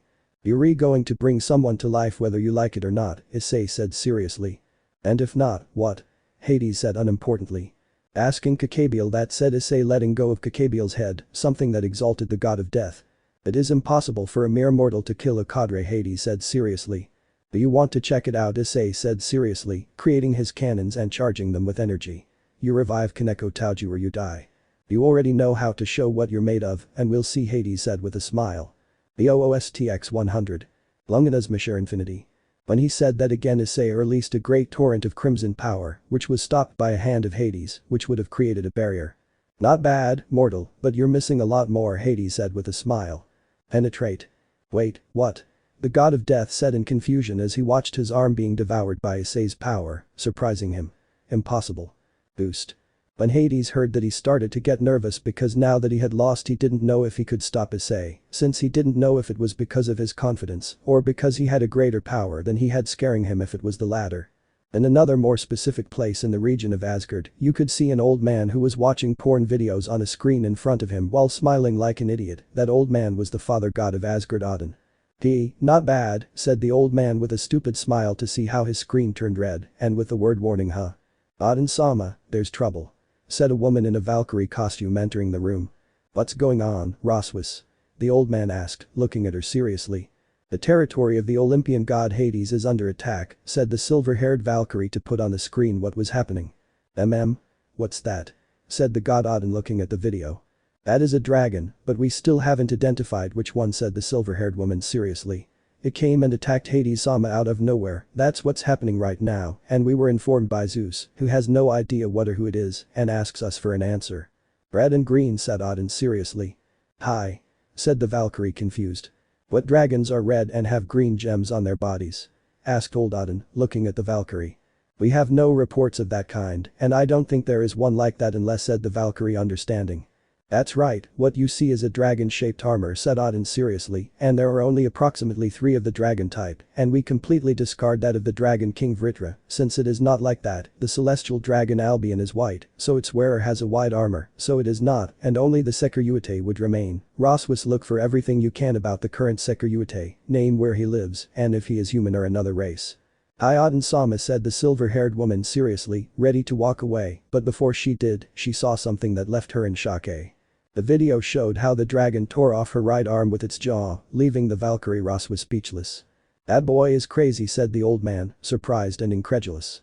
After that, they could see how he put what appeared to be a white-haired girl on the ground and gave her arm to Hades. He went to revive that girl. Odin said, not understanding. What happened for that brat to do that? Odin-sama, look, said the Valkyrie, zooming in a bit on the video image to a specific point where Cadre Gabriel's head was on the ground. Possibly one of the fallen children of the biblical brat killed that girl and unleashed the fury of the Sekiryuutei. That's most likely, said Odin seriously. The biblical brat didn't teach his children manners, what an idiot. Odin-sama, what shall we do? Asked a Valkyrie, looking at him. Relax, Roswis, that's why you can't get a boyfriend, said Odin with a smile as he watched the Valkyrie cry. Let's see what you do, Sekiryuutei. But Issei, who had torn off his arm and gave it to Hades. It's done, Issei said seriously. I understand, said the god of death Hades, taking flesh from the arm that Issei tore off as well as from Kuoh's body, creating a new body. Ready, now all that's missing is her soul. Saying that, he creates a sphere in his hands where Kuoh Tauju's soul was and introduces it into the new body. Ready, 50% Nekomata and 50% dragon, said Hades, leaving the tower piece on Kuoh's chest. Now go. For today you live, Hades said Issei, shooting a laser at the ground which raises a large curtain of smoke, and when it fades there was no one. Gabriel, you're garbage, said Hades, crushing the cadre's head. Even if I lent you one of my pets, you weren't good for anything, garbage, but let's see what I can do. When he said that, he looked at what was left of Issei's arm, making him smile. I think some people would like to have something from the Sekiryuutei, Hades said with a smile. In Kuoh, the academy was just beginning to be rebuilt.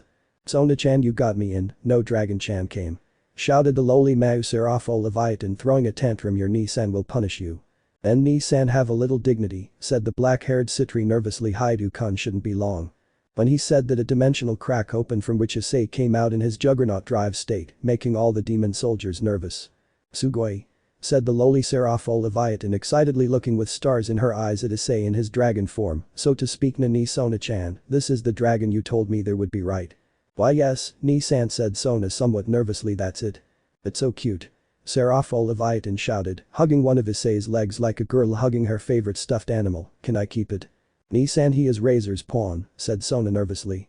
Ooh, said the lowly Serafol, puffing out her cheeks to look at the blonde phoenix Razor-chan. I'll trade you my servants for the Dragon-chan. I'm sorry Serafol-sama, but I won't change Issei for anything, said Razor, walking besides Ravel. Would get angry if I did. When he said that, Ravel quickly arrived with Zenobia and Kiba, who scaredly looked at Issei and what he was missing. Oni-sama, Issei is missing an arm. The blonde lowly screamed in terror, making him and Sona stare and see how it was true that Issei was missing an arm, leaving them in shock. Before they could move, the juggernaut drive began to disappear into particles, and a few seconds later they could see Issei, who was carrying Kaneko Tauju with his left arm, leaving the phoenix in shock as well as Serafol. When I noticed she was hugging nothing, causing her to throw another small tantrum. I brought Kaneko-chan back, the brunette said with a sincere smile. The price to pay for it was nothing. Issei, you did so much for Kaneko, Razor said in shock.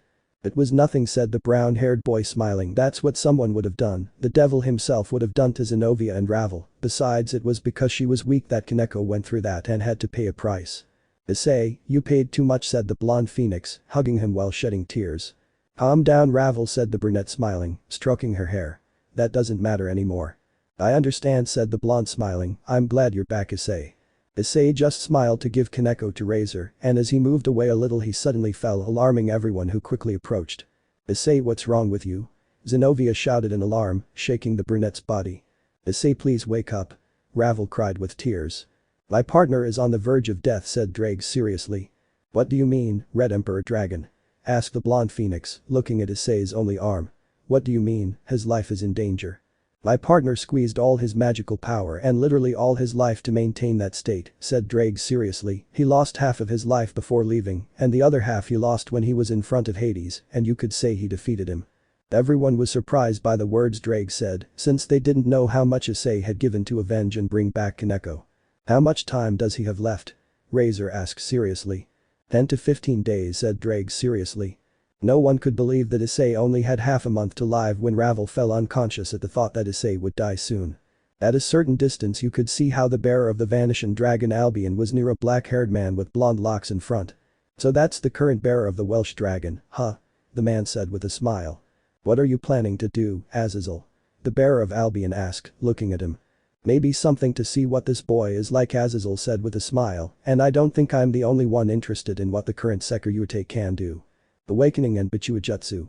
It had been 2 days since Hyoudou Issei had fallen unconscious after using the Juggernaut drive when he became enraged at seeing what Gabriel had done to his precious companion Kaneko Tauju, who upon learning what Issei sacrificed just to bring her back and the price he had to pay to do so, began to cry, and at no time did she want to separate from him, giving him a few sessions of senjutsu to return the vitality he had lost, but so far he had only recovered about 2 months of life. Something that made little Kaneko a little happy, but she knew that there was still a long way to go before he would recover all his life. Right now he was waking up while Kaneko was giving him one of her senjutsu sessions. "Oh, Kaneko," said the brown-haired boy, opening his eyes, looking blurry for a few seconds, seeing the silhouette of a person, and then after a few seconds, he could see normally as well as seeing the lowly Kaneko Tauju Kaneko. Without warning, Issei hugged the little Nekomata, shedding a few tears of happiness upon seeing that she was okay. "I'm glad you're okay, Kaneko-chan," said the brown-haired boy, smiling as some tears came out of his eyes.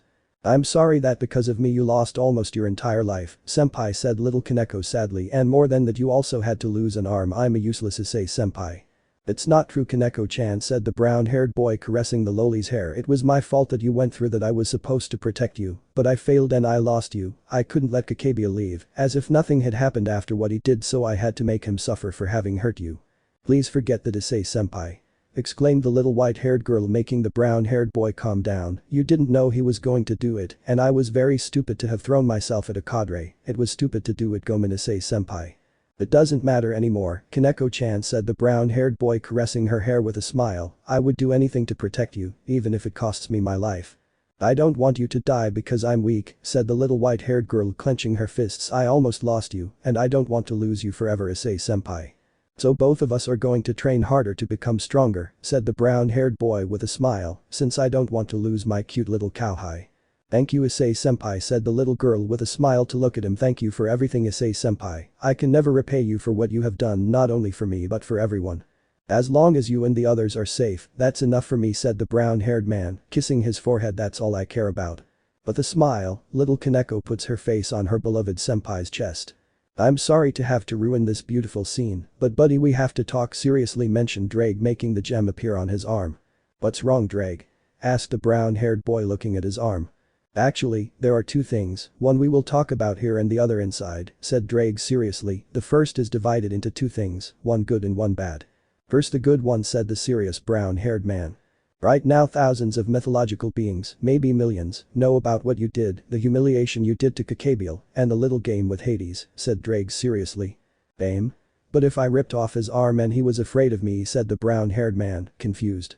He is not interested in fighting someone like you, and you took it as a big surprise. Besides, there was a certain sacrifice to be able to do that. We will talk about one of them in private, said Draig. The reason why he feared you is because your anger was the greatest anger I have ever felt in all my centuries of life. Never in my life had I seen a dragon reach that level of uncontrolled fury, and in a way I feel proud. And the bad one? Asked the brunette with some nervousness. Your life was shortened to less than 2 weeks by using the Juggernaut drive and that monstrous power, said Draig seriously, making the brown-haired boy nervous, but thanks to the little Nekomata your life was extended a little longer. How long did it take? The brunette asked nervously.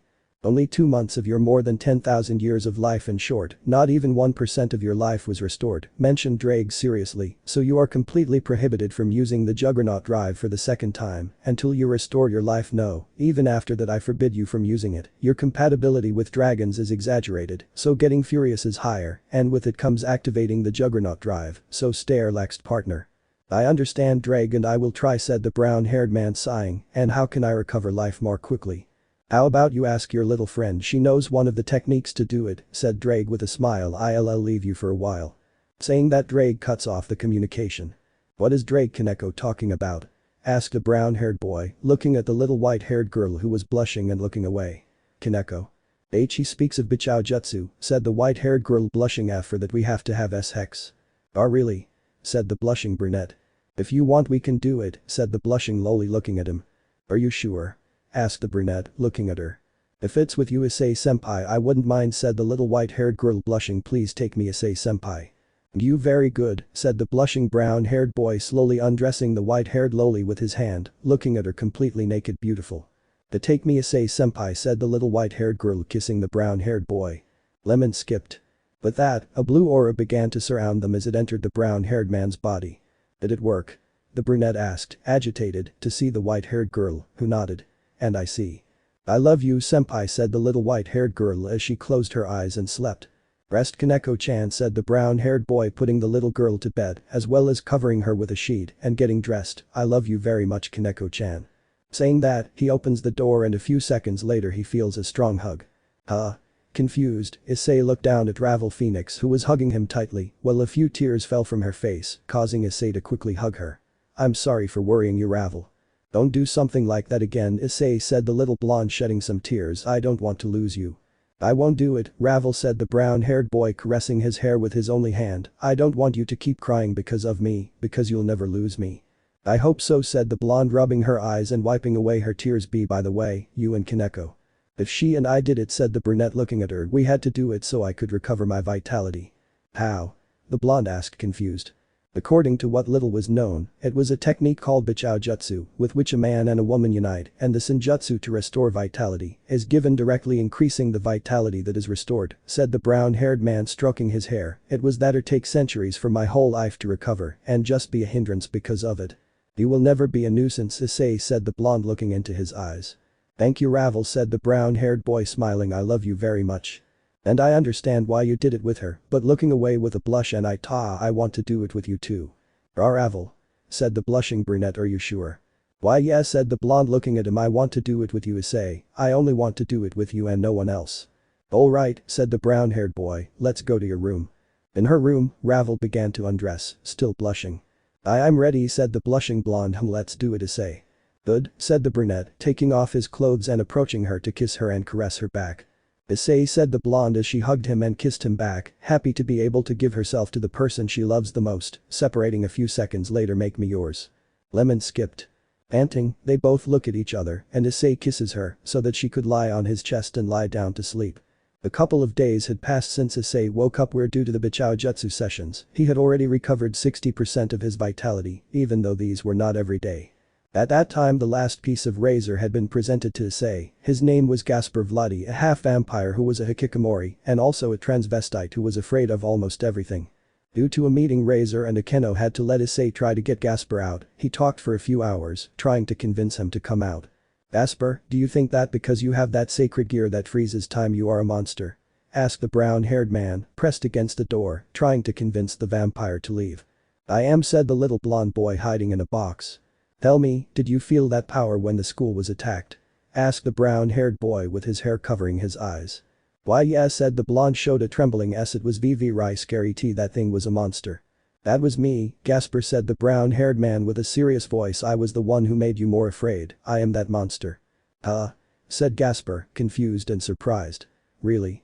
That's right, said the brown-haired boy seriously. I was the one who caused everything. I was the one who scares you. I destroyed almost the entire school. I am a monster. But everyone trusts you, said the young blonde man coming out of his box. I know that, but because of my stupidity, Kaneko had to die, said the brunette seriously, but I gave almost everything to save her, and it was worth it. Everything? Asked the blonde Gaspar, confused. Can I come in? The brown-haired boy asked, and he nodded to enter and show him where his right arm once was. I gave this arm so that she could be with us once more, just like almost my entire life. I even killed Gabriel and faced the god of death, although he was off guard and didn't know exactly how powerful I was at 100%, so I don't consider it a battle won. Why, you are incredible, said the blonde Gaspar, surprised. Why, you look like a superhero. He didn't consider me that, and I will never consider myself a hero, said the brown-haired boy looking at him. I only stand out for having Draig sealed in a gauntlet and having a magical power that reaches the upper class. I am still weak. For me, you Issei-senpai will always be someone great, said the blonde Gaspar, smiling. You will be my role model. I see, said the brown-haired boy smiling, and by the way, why do you dress like a girl? Because I look prettier, said the blonde Gaspar nervously. Don't I look prettier? Well, you look cute, said the brown-haired boy scratching his cheek, but tell me, don't you have someone you want to protect? Yes there is, said the blonde Gaspar lowering his gaze, but I am weak and I can't do it. I will help you become stronger, said the brown-haired boy, putting his hand on the blonde's head and caressing his hair. By the way, do you have someone you like, right? Something like that, said the blushing blonde. She was my friend when I was with her, and she was the one who helped me escape. Very well, said the brown-haired man smiling, I will help you become more of a man, so you can be with her. Hi Issei-senpai, said the blonde smiling. A few days passed where Zenobia, Issei's childhood friend, became Razor's last night piece. In addition, news was given about a meeting between the biblical factions due to the Gabriel incident where Issei and Razor's group were to be, as well as Sona and her entourage. Already on the day of the meeting when Issei entered, he could see the leaders of the factions, Ajuka Beelzebub and Seraphol Leviathan, on the side of the fallen the leader Azazel, whom he met in one of his demon jobs, and this one appeared before him. Next to him, there was an albino who looked at him with a smile, as he was stuck to the wall. Of the angels was Michael, the overlord of heaven. Issei looking at the ogre's side, his vision turned dark. What? Said the brown-haired boy confused, trying to touch something and see where it was, but when he did, he felt something very soft and heard a moan as its softness, and in that sound maybe. By placing his hand in front of him, causing the moan to be heard again, he managed to separate himself to see the Mau Seraphol Leviathan. Why did you do that? Asked the blushing brunette. Turn yourself into a dragon, asked the black-haired Seraphol with stars in her eyes. Said the brown-haired boy confused. Nisan, behave yourself, said Sona, pulling her sister away from Issei. So I want to be with the dragon-chan, said the black-haired Leviathan, shedding tears in a comical way. I want to hug the dragon. Nisan, behave yourself. Exclaimed the furious brunette Sitri. Edo Seraphol-sama, if you behave and don't cause any problems I could show you my dragon form, said the brown-haired boy with some nervousness. I will do it. Seraphol exclaimed with a big smile, sitting with a smile throughout the meeting. Thanks for that, Hyoudou, said the black-haired Sitri, sighing. Don't worry Sona, I'll help whenever I can, said the brown-haired man with a smile, which made a slight blush appear on the face of the Sitri heiress. Before the meeting begins I want to give a small gift to the Sekiryuutei, said the governor of the fallen angels, approaching him with a case. I learned through some means about your problem with Gabriel, and that one of my subordinates killed you, so I want to give you this so you can make peace. Well, thanks, I guess, said the brown-haired man, taking the case to open it and see an arm which joined as if it had a life of its own to where his right arm was before. What? It's an arm created by me which has several tools that will be useful to you, said the black-haired man with a smile. It's made of biotechnology, and some magic will feel like your original arm in a few minutes. Thanks I guess, said the brunette, moving his right arm. It feels like it's my real arm, incredible. Oh that's right, said the black-haired man looking at him with a smile. Hyoudou Issei, after this meeting, you will be taken to Asgard because the god Odin wants to see you. Huh? Said the brown-haired boy, surprised. Journey to Asgard. The faction meeting had come to an end after more than an hour of talks between the leaders of the three major factions, with a decision now remaining between the two pillars of the factions, the Welsh dragon and the Vanishing dragon.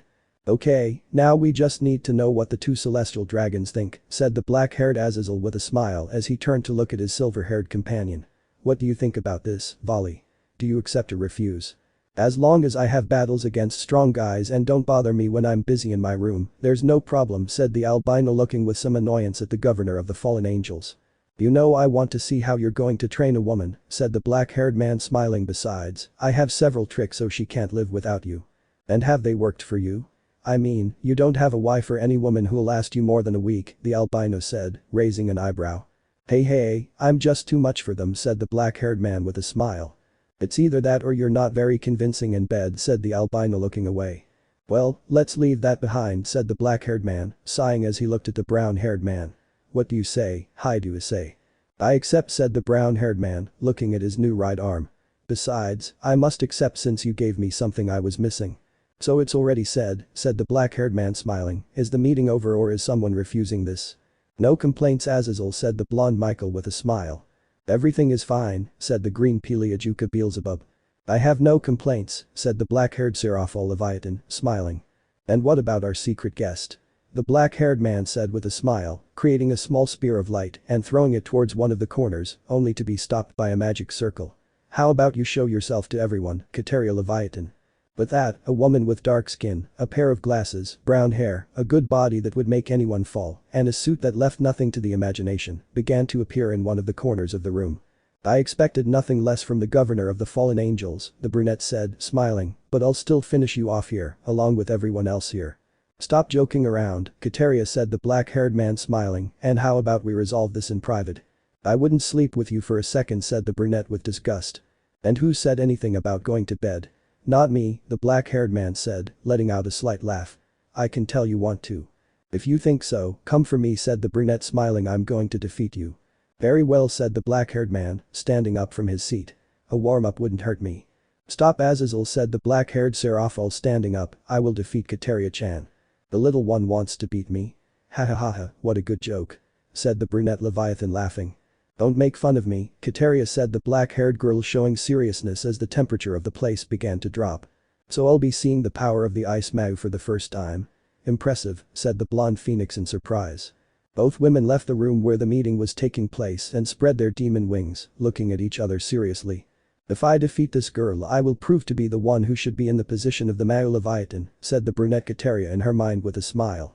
If I beat her, Issei will show me his dragon form and let me hug him and pamper him and take a ride on his back, said the black-haired Seraphol with a childish smile, and as excited as any girl. Very well, come here, Kateria. Don't make fun of me anymore. Said the brunette with annoyance, launching herself towards where Seraphol was, charging her arm with demonic power. Let's test if you can withstand my hit.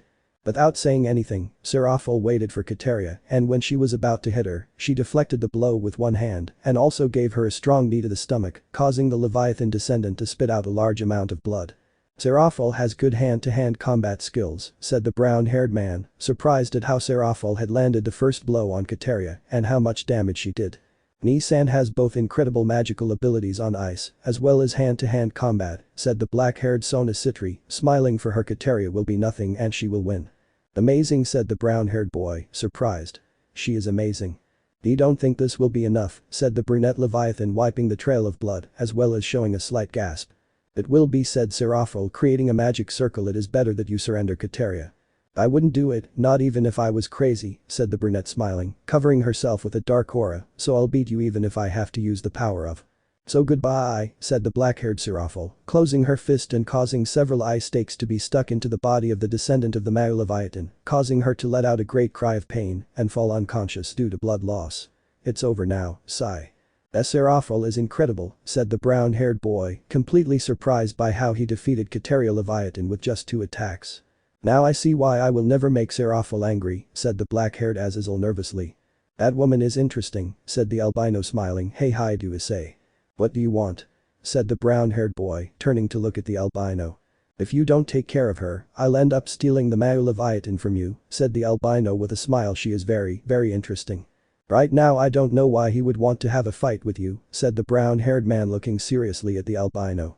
Me too, but you have two things to do so our fight will be postponed, Sekiryuutei. Hyoudou Issei, said the albino approaching the window. Hey, can I take Kateria? Do you want her as your partner or is she for something else? Asked Azazel looking at him. More for the second than for the first, said the albino with a serious look. I have some questions that only she can answer, so it only helps me if she's alive. It's no problem for me, Ajuka said, looking at him. As long as you don't ally with her, I don't see the problem. I'm not an idiot who would be dazzled by her body and fall for her requests, said the albino laughing. With this, the albino volley takes the descendant of the original Mao Leviathan. Hyoudou Issei, it's time for us to go to the Nordic faction to see Odin who is looking for you, said the black-haired man looking at him. Very well, said the brown-haired boy, nodding. Let's go. Wait a minute. Exclaimed Mao Seraphil, you promised me you would become a dragon. Oh, that's right, said the brown-haired boy, scratching the back of his head. Very well, then I'll show you Seraphil. Hi, said the brunette with stars in her eyes and a big smile. Hey Draig, can you help me with this? The brown-haired boy asked his partner. I don't have a dragon form and I promised I would show it to him. After Gabriel's case, your body became enough of a dragon that you can take that form, so you can do it, said Draig yawning. So go and show your appearance as a dragon to the girl. Thanks I guess, said the brown-haired man with a drop on his neck to look at Seraphil. Very well Seraphil, let's go outside to show it to you. Hi. Said the black-haired Leviathan with a big smile. Outside Issei began to concentrate as his body began to increase in size and his skin began to take on a different color. A pair of wings came out of his back, as well as a tail, his neck stretched, his hands and feet became claws, as well as his face began to take on another shape until it took the form of a dragon completely. First stage of dragon completed, said Draig smiling. Partner, right now I can call you a real dragon. It feels weird, Issei said, looking at his claws and his whole body, but at the same time comfortable and very familiar. Without warning, Seraphil launched herself at Issei and hugged him, as well as doing everything she wanted, just as if she were a little girl not wanting to let him go. After almost an hour, Issei was on his way to the Nordic faction, traveling alone in a carriage pulled by a pair of 8-legged horses. There Issei was with his eyes closed, meditating inside the boosted gear. Draig, why is this place practically deserted? Asked the brown-haired boy, confused, seeing that of all the former carriers, there were no more than 10 left. I'll be direct, said Draig seriously. They gave away their powers and with that they disappeared for all eternity, just so you could hurt Hades. So it's all my fault? The brunette said, surprised. Buck. Don't be like that, buddy. At some point they would leave, since their souls would no longer be tied to the curse of the Juggernaut drive, and you help them to be able to leave before time, something that will at least make them rest in peace. Well, if you say it that way it makes me feel a little better, said the brown-haired man, scratching his head. By the way, partner, 4 of your pawn pieces have mutated and the rest are slowly starting to mutate, said Draig, surprising Issei. Really? The brunette said, surprised. But how exactly is it possible that they're starting to mutate? For your forms of knight, rook, bishop and one more like the Juggernaut drive that is mutating into another, said Draig with a light laugh. If it continues like this in less than 6 months, you will have to stop being a pawn of Razor Phoenix because the pieces will not support your power. I haven't been reincarnated as a demon for almost a second and I'll soon have to stop being Razor's pawn. Seriously? The brown-haired man exclaimed in disbelief. Remember what Azazel said, my friend, said Draig looking at him. He even admitted that due to your evolution, you would soon be a high class. Yes, I think you're right, said the brown-haired boy, remembering that. Flashback. Azazel was looking at Issei before he left in the carriage sent by Odin.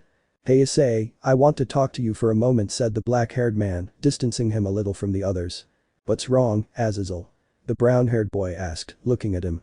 You know your current merits are something that no high-class demon has managed to do in his entire life, said the black-haired man looking at him. Not only did you defeat Gabriel, but you were not man enough to challenge Hades, even though you would have practically died for it. And what does that have to do with anything? Said the brown-haired boy, looking away. If I were a Magi or a member of the council, I would promote to upper class right now, said the black-haired boy, surprising the brown-haired boy. What? What are you talking about? I haven't even been reincarnated as a demon for a year, said the brown-haired man, incredulous at what Azazel had said. I know it's hard to believe, but in practically less than a year you've done what no one has done in their entire damn life, said the black-haired man putting his hand on the brown-haired man's shoulder. You are the legendary Sekiryuutei who defeated Gabriel and who stood up to Hades to bring one of his girls back to life. You know neither I would do that last thing, nor the mass would do it, so you have my respect. I feel honored, said the surprised brown-haired boy. Even Vali has a certain respect and fear for you, and that is despite the fact that he is the most powerful Hakuryuku of all time, said the black-haired man, looking at him with a smile that he himself knows that you are a dangerous being is admirable. Wow, I didn't expect that at all, said the brown-haired boy, surprised. So I'm sure you'll be promoted soon, said the black-haired man, smiling. Besides, Ajuka saw something in you that proved me right. Huh? What are you talking about? The brunette said, confused. Well, it's time to go, said the black-haired man, patting him on the back to get away. Good luck, Issei, and don't do anything stupid. Oh hey Azazel. The brown-haired boy exclaimed, calling him by his name, but he didn't pay any attention and left. Final flashback. This is getting complicated, said the brown-haired man coming out of the boosted gear, sighing to have a somewhat blue face. I hope Ravel doesn't say anything to her mother, Father Aruval, about us already doing it, or one of them will kill me or two will force me to marry her, after teaching me a lesson. Sigh, now what's next? That they get me engaged to someone I just met. Ha as if my bad luck was that bad, right? A few minutes later. Me and my damn mouth. Shouted the brunette while a very beautiful albino was shaking an old man who just smiled at what was happening. Odin-sama, why did you decide this on your own? Exclaimed the albino, shaking the father god of the Nordic faction. Calm down Roswis-chan, said the god Odin, somewhat dizzy. This benefits everyone in the end. What the hell are you talking about?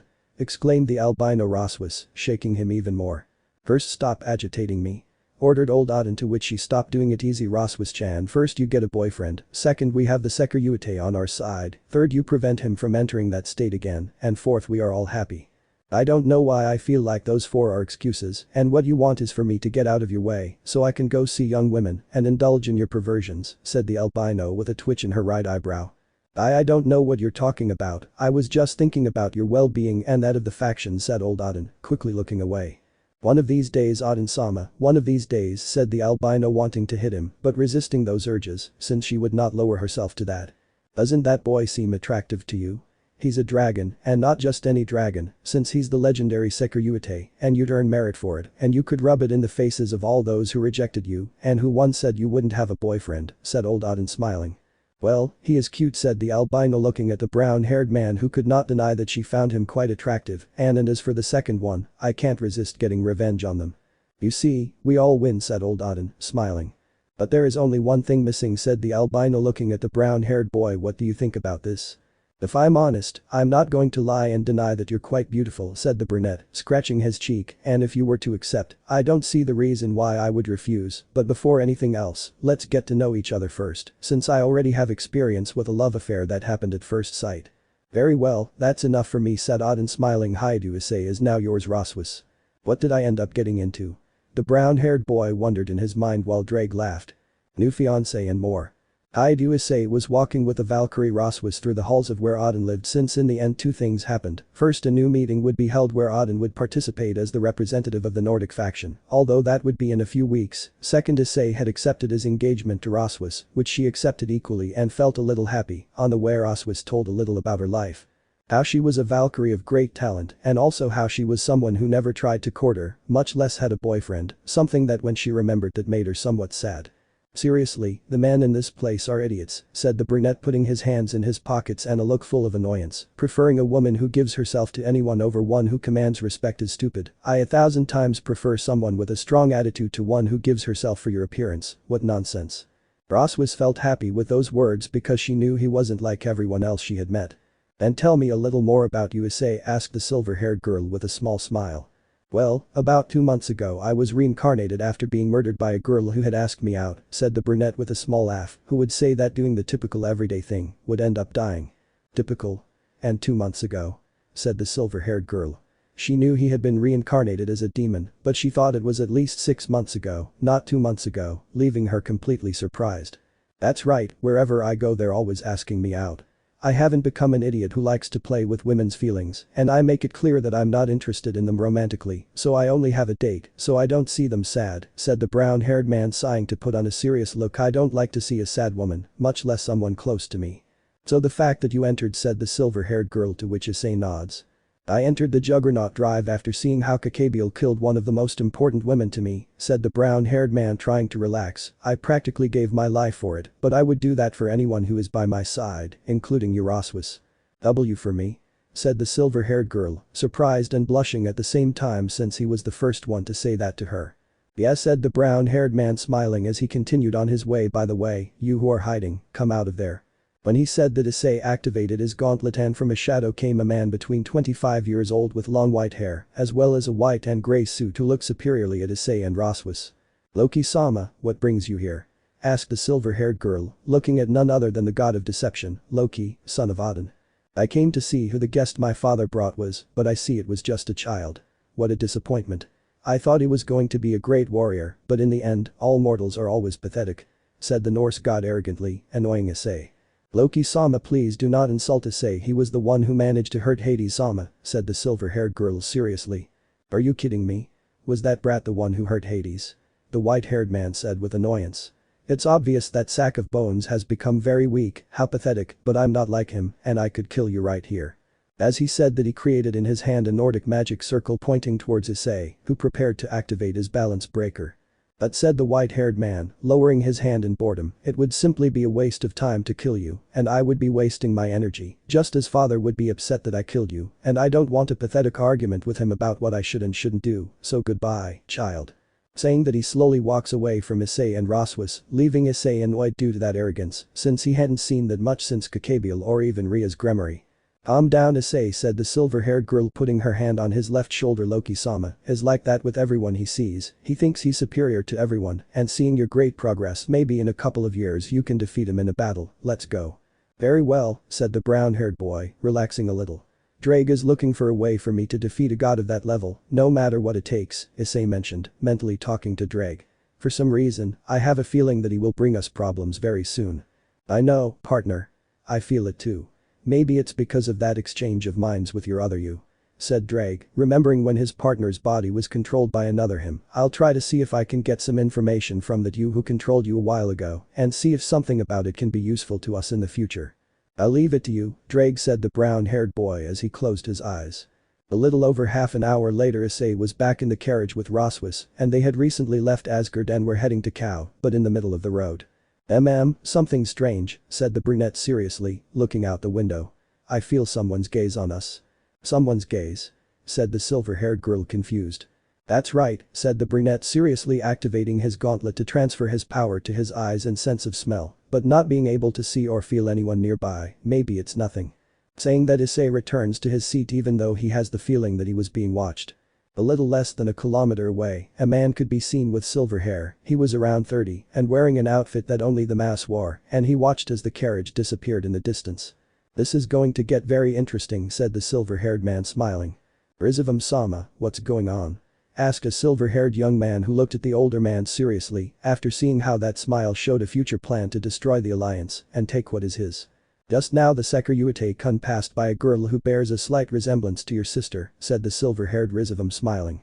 A resemblance to my sister? Said the silver-haired man, interested. That's right, and once the alliance falls, you'll be able to have both your sister Grayfia and her, Rizavam said, smiling. Would you like that? It would be an honor for me to work with you to achieve this, said the silver-haired young man with a smile and a bow. So Euclid, let's go, we still need to finish the little gift that Hades gave us, and with which we will have a victory, and the Sekiryuutei will be indicted, haha, said Rizavam with a smile. But there are still more than 2 months left to finish and have a perfect copy, Rizavam-sama, said Euclid, looking at the older one. I know that, but I'm excited to be able to have fun, Rizavam said with a smile. It's time to go. With that, both of them withdraw. The one who was spying on Issei was none other than Rizavam Livan Lucifer, son of the original Lucifer, and his companion was Euclid Lucifuge, younger brother of Grayfia Lucifuge, and speaking of Grayfia, she along with Venelana were in front of Rias' Gremory, who was packing the last things she needed. So Rias, you're determined to do this, right? Asked a brunette Venelana, Rias and Sirzechs' mother, who wasn't wearing her typical white dress and was wearing more comfortable clothes that made her look elegant as well as equally beautiful while looking at her daughter. That's right, said the Redeed seriously. Maybe I never had a great affection for you or Grayfia, but I won't stay here and I will go with him. For this you will have to leave your entourage, and that side of you Rias mentioned the silver-haired Grayfia Lucifuge, who was not wearing her maid outfit and was wearing more casual clothes, but that did not take away from the fact that she looked completely beautiful. I don't mind leaving my entourage, my last name and all that if I can at least be by his side, said the Redeed determined to be with that person who has been the only one who has defeated him, making her willing to change and leave behind her old attitude of a spoiled and stupid girl. And are you too sure you're also going to leave my father and brother? You should already know the reason why we do it, Rias said the brunette sighing. I wish I hadn't seen that disgusting homosexual scene between the two. That's something that will never be erased from my mind, said the silver-haired red-eyed Grayfia, massaging her temple. But come on, Milikas is waiting for us outside. Very well Grayfia said the Redeed putting her hand on her chest and taking out her king piece which she destroys with her power of destruction. You do what you want now, you are no longer important to me. Saying that, the three women left the Gremory mansion to which they hoped to never return and never see those people who were now nothing in their lives and would never be again, and right now they were heading to see and decide to be with the person who caught their interest and made them fall in love. His name was Hyoudou Issei, the current Sekiryuutei. But Issei, who was already back to Kuoh where both Ravel Kaneko and Razor were waiting for him, and the two lawless were annoyed to see Roswas by his side and became defensive with him, taking him away from the young Valkyrie. Hey Kaneko-chan, Ravel, what are you doing? Asked a brown-haired boy looking at how he was sitting, and both lawless were on his legs hugging him in an overprotective way. We are taking what is ours, Issei-senpai, both lawless said, looking challengingly at Roswas, and we will not let her take you so easily. It's clear that your future is to have a harem, Issei, said the blonde Razor with a smile to see Roswas. Let me introduce myself, my name is Razor Phoenix, heir to the Phoenix clan and king of Issei, it's a pleasure. Roswas, Valkyrie and former bodyguard of Odin, said the silver-haired girl smiling nervously, and Issei's fiancé. Fiancé? Said Kaneko and Ravel to look at Issei, who got nervous. Issei, what does this mean? Well it was Odin-sama's decision, and before that is official we will get to know each other better, said the brunette nervously to look at Roswas. See right Roswas? Yes, and if a good relationship develops between us, the engagement will be official, Roswas said smiling, and in a few days we could know that. Well, at least her chastity was mine, said the white-haired girl relaxing, so it doesn't bother me. Kaneko-chan, don't be so direct, said the brown-haired boy with a drop on his neck. And at least I was the sex, said the blonde Ravel, but her mouth was covered by Issei. Shhh, don't say it, Ravel-chan, whispered the brown-haired boy, nervous that Razor would find out, or even his brother Ruvel or his parents. We'll talk about it later. Well, said the blonde, sighing in defeat. Looking at things this way, maybe your house will be remodeled soon, said the blonde Razor, knowing that Kaneko and Ravel loved Issei, and since Zenovia is living with Issei, Roswas would be added. When in doubt, we should remodel your house. And how will you do it? I mean, my parents will be home, and it will be difficult without raising suspicions, the brunette said, confused. We demons have secrets and we are not just war machines, Issei said, the blonde smiling. I will talk to my parents and matter will be settled. Very well, I understand, said the brown-haired man, unable to refuse. But that said, Issei goes home where he introduces Roswas to his parents, explaining that she was an exchange teacher for the Kuoh Academy where none of them could refuse, and more so seeing that they both got along well, and at some point their son would finally give them the grandchildren they so desired, something that made the Sekiryuutei feel embarrassed. The next day Issei was entering the occult research club, in which, in addition to the usual ones and Roswas, he could see Azazel, the governor of the fallen angels, in Razor's seat, as well as Bali, the Hakuryuku, next to him wearing Kuoh's male uniform, confusing the brown-haired boy. Razor, why are Azazel and the Hakuryuku here? Asked the brown-haired boy, confused and serious when he saw his rival, who simply smiled. It's simple, I became the advisor of the occult research club, and Vali will enter your class as a second-year student, Issei, so I hope you get along, said the black-haired man smiling. Are you kidding me? Exclaimed the brown-haired boy. Do I have to be in the same city, in the same academy, and in the same classroom as the Hakuryuku? That's right, Azazel said, smiling, so I hope they get along. Said the brown-haired man, sighing. First this then that, at least I still have my dragon pride. Hey Issei, what part of a woman do you like the most? Asked the black-haired man looking at the brown-haired man. Part? I've never cared about that, if I'm honest, said the brunette, thinking about it. The truth is, I wouldn't have a part that says it's necessary for a woman to interest me. How boring, Vali said the black-haired man looking at the albino. I have a similar thought to Hyoudou Issei, but I love butts, I don't see a future for a woman without a butt, said the albino smiling. Also if you can have breasts there is no complaint. You see, Vali has his defined tastes, said the black-haired man smiling. I don't know, said the brown-haired man, thinking as he looked at Roswis and a certain part of the front millimeters. Well, I would say the breasts, although I don't see it as something essential, as I've already said, for someone to interest me. Wow, interesting, said the black-haired man, getting up and creating a magic circle in his ear. If Serafal has already chosen the Sekiryuutei and they are breasts, if you can continue with the plan, of course you can be the princess, of course, no problem, very well, I trust you. But that call, Issei felt a strong chill, feeling like the only thing he had left would be destroyed. I don't know why I have a feeling that the name of the Sekiryuutei will be tarnished, said the brown-haired boy nervously. You are not the only one, I felt that too, said Draig in the same state as Issei. Very well, Razor, your clan will soon receive a large amount of funds that will most likely end up returning your clan to the one with the highest income, said the black-haired man, smiling. You'll thank me later. Okay, thanks, I guess, said the confused blonde. In the middle of it, on the center table, a magic circle appeared from which the hologram of a woman with blonde hair, a red dress, blue eyes, and a large body appeared. It was literally older Ravel, a woman very similar to Little Phoenix. One could say that she is her older sister. Razor, Ravel, can I talk to you? Asked the hologram woman with a smile. Razor, didn't Ravel say they only had brothers? Asked the brown-haired man, confused because I see that Ravel has an older sister. Issei she is, said the blonde Razor nervously, to hear a laugh coming from the woman in the hologram. Fufu, I can tell that the Sekiryuutei Hyoudou Issei-kun is a kind person, said the blonde, smiling. My name is Layla Phoenix, matriarch of the Phoenix clan and mother of Razor, Ravel and Ruvel of my children, that you know. Are you really? Issei exclaimed, surprised, unable to believe it at all. I thought you were his sister. I mean, she's very young and beautiful. Issei. Exclaimed the blonde Ravel, pulling his ear. Don't try to flirt with Okasama. I won't be able to have you like that, said Ravel in a whisper, looking away. You know, Hyoudou Issei-kun, if I weren't married, maybe I would consider you to be the future patriarch of the Phoenix clan, said the blonde with a smile. Okasama, I won't give Issei to you, he's mine. Ravel exclaimed, hugging him possessively. Ravel, so your heart already has an owner?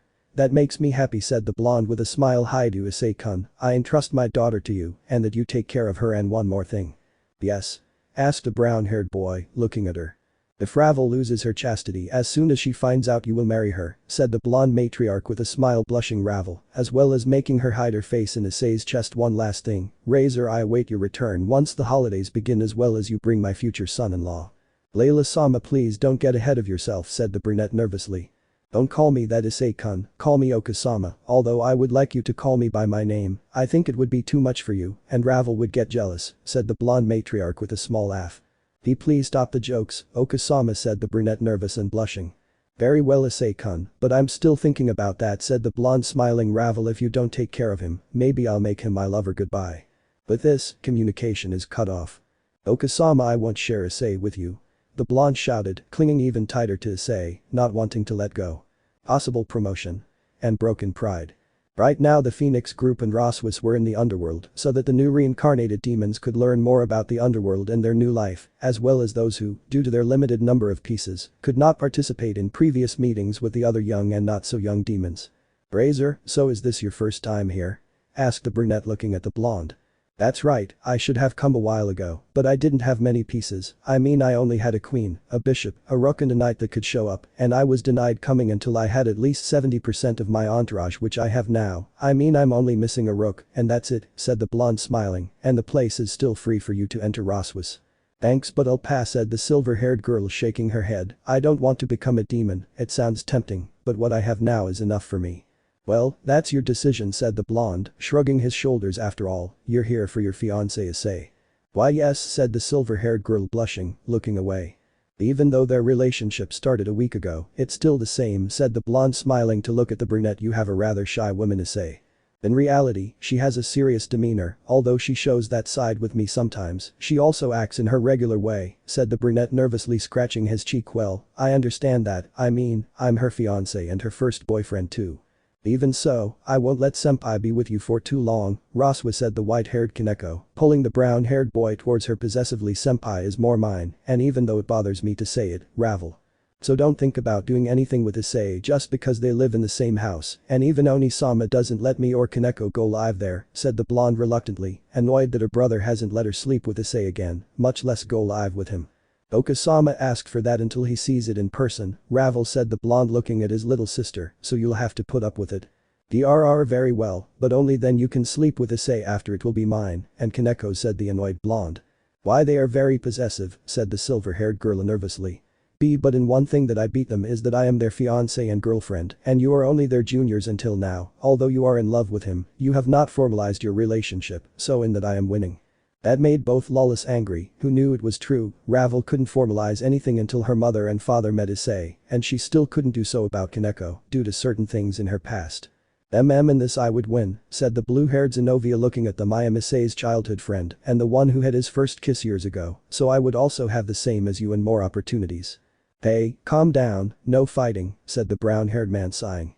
I decided if you're going to keep fighting like this, what's left is a harem, so there aren't any fights, and you can be at peace, okay? The three nodded and at least knew they could be by Issei's side and have him to themselves in private. Among those who thought more like that were Kaneko, who had that as an advantage since she gave him Bichujutsu sessions. Ravel, who wanted to give herself to Issei again for a second time, but every time she could do it something happened that prevented her from doing so, and it was not known that she was no longer a virgin until at least formalizing with her parents her relationship with the Sekiryuutei. Of Zenobia, she had decided to have a child with her childhood friend and now her first love, and although she hadn't told Issei anything about it, she was determined to do it to the point of searching to be able to please Issei in it when they practiced to have children. By the way, Raswa, said the little white-haired girl looking at the older one. Yes, Kaneko-san? Asked the silver-haired girl looking at her. I hope you haven't done anything indecent with Issei-senpai, because if you have, you'll have to deal with me, said the white-haired woman showing seriousness. Issei can only do that with me.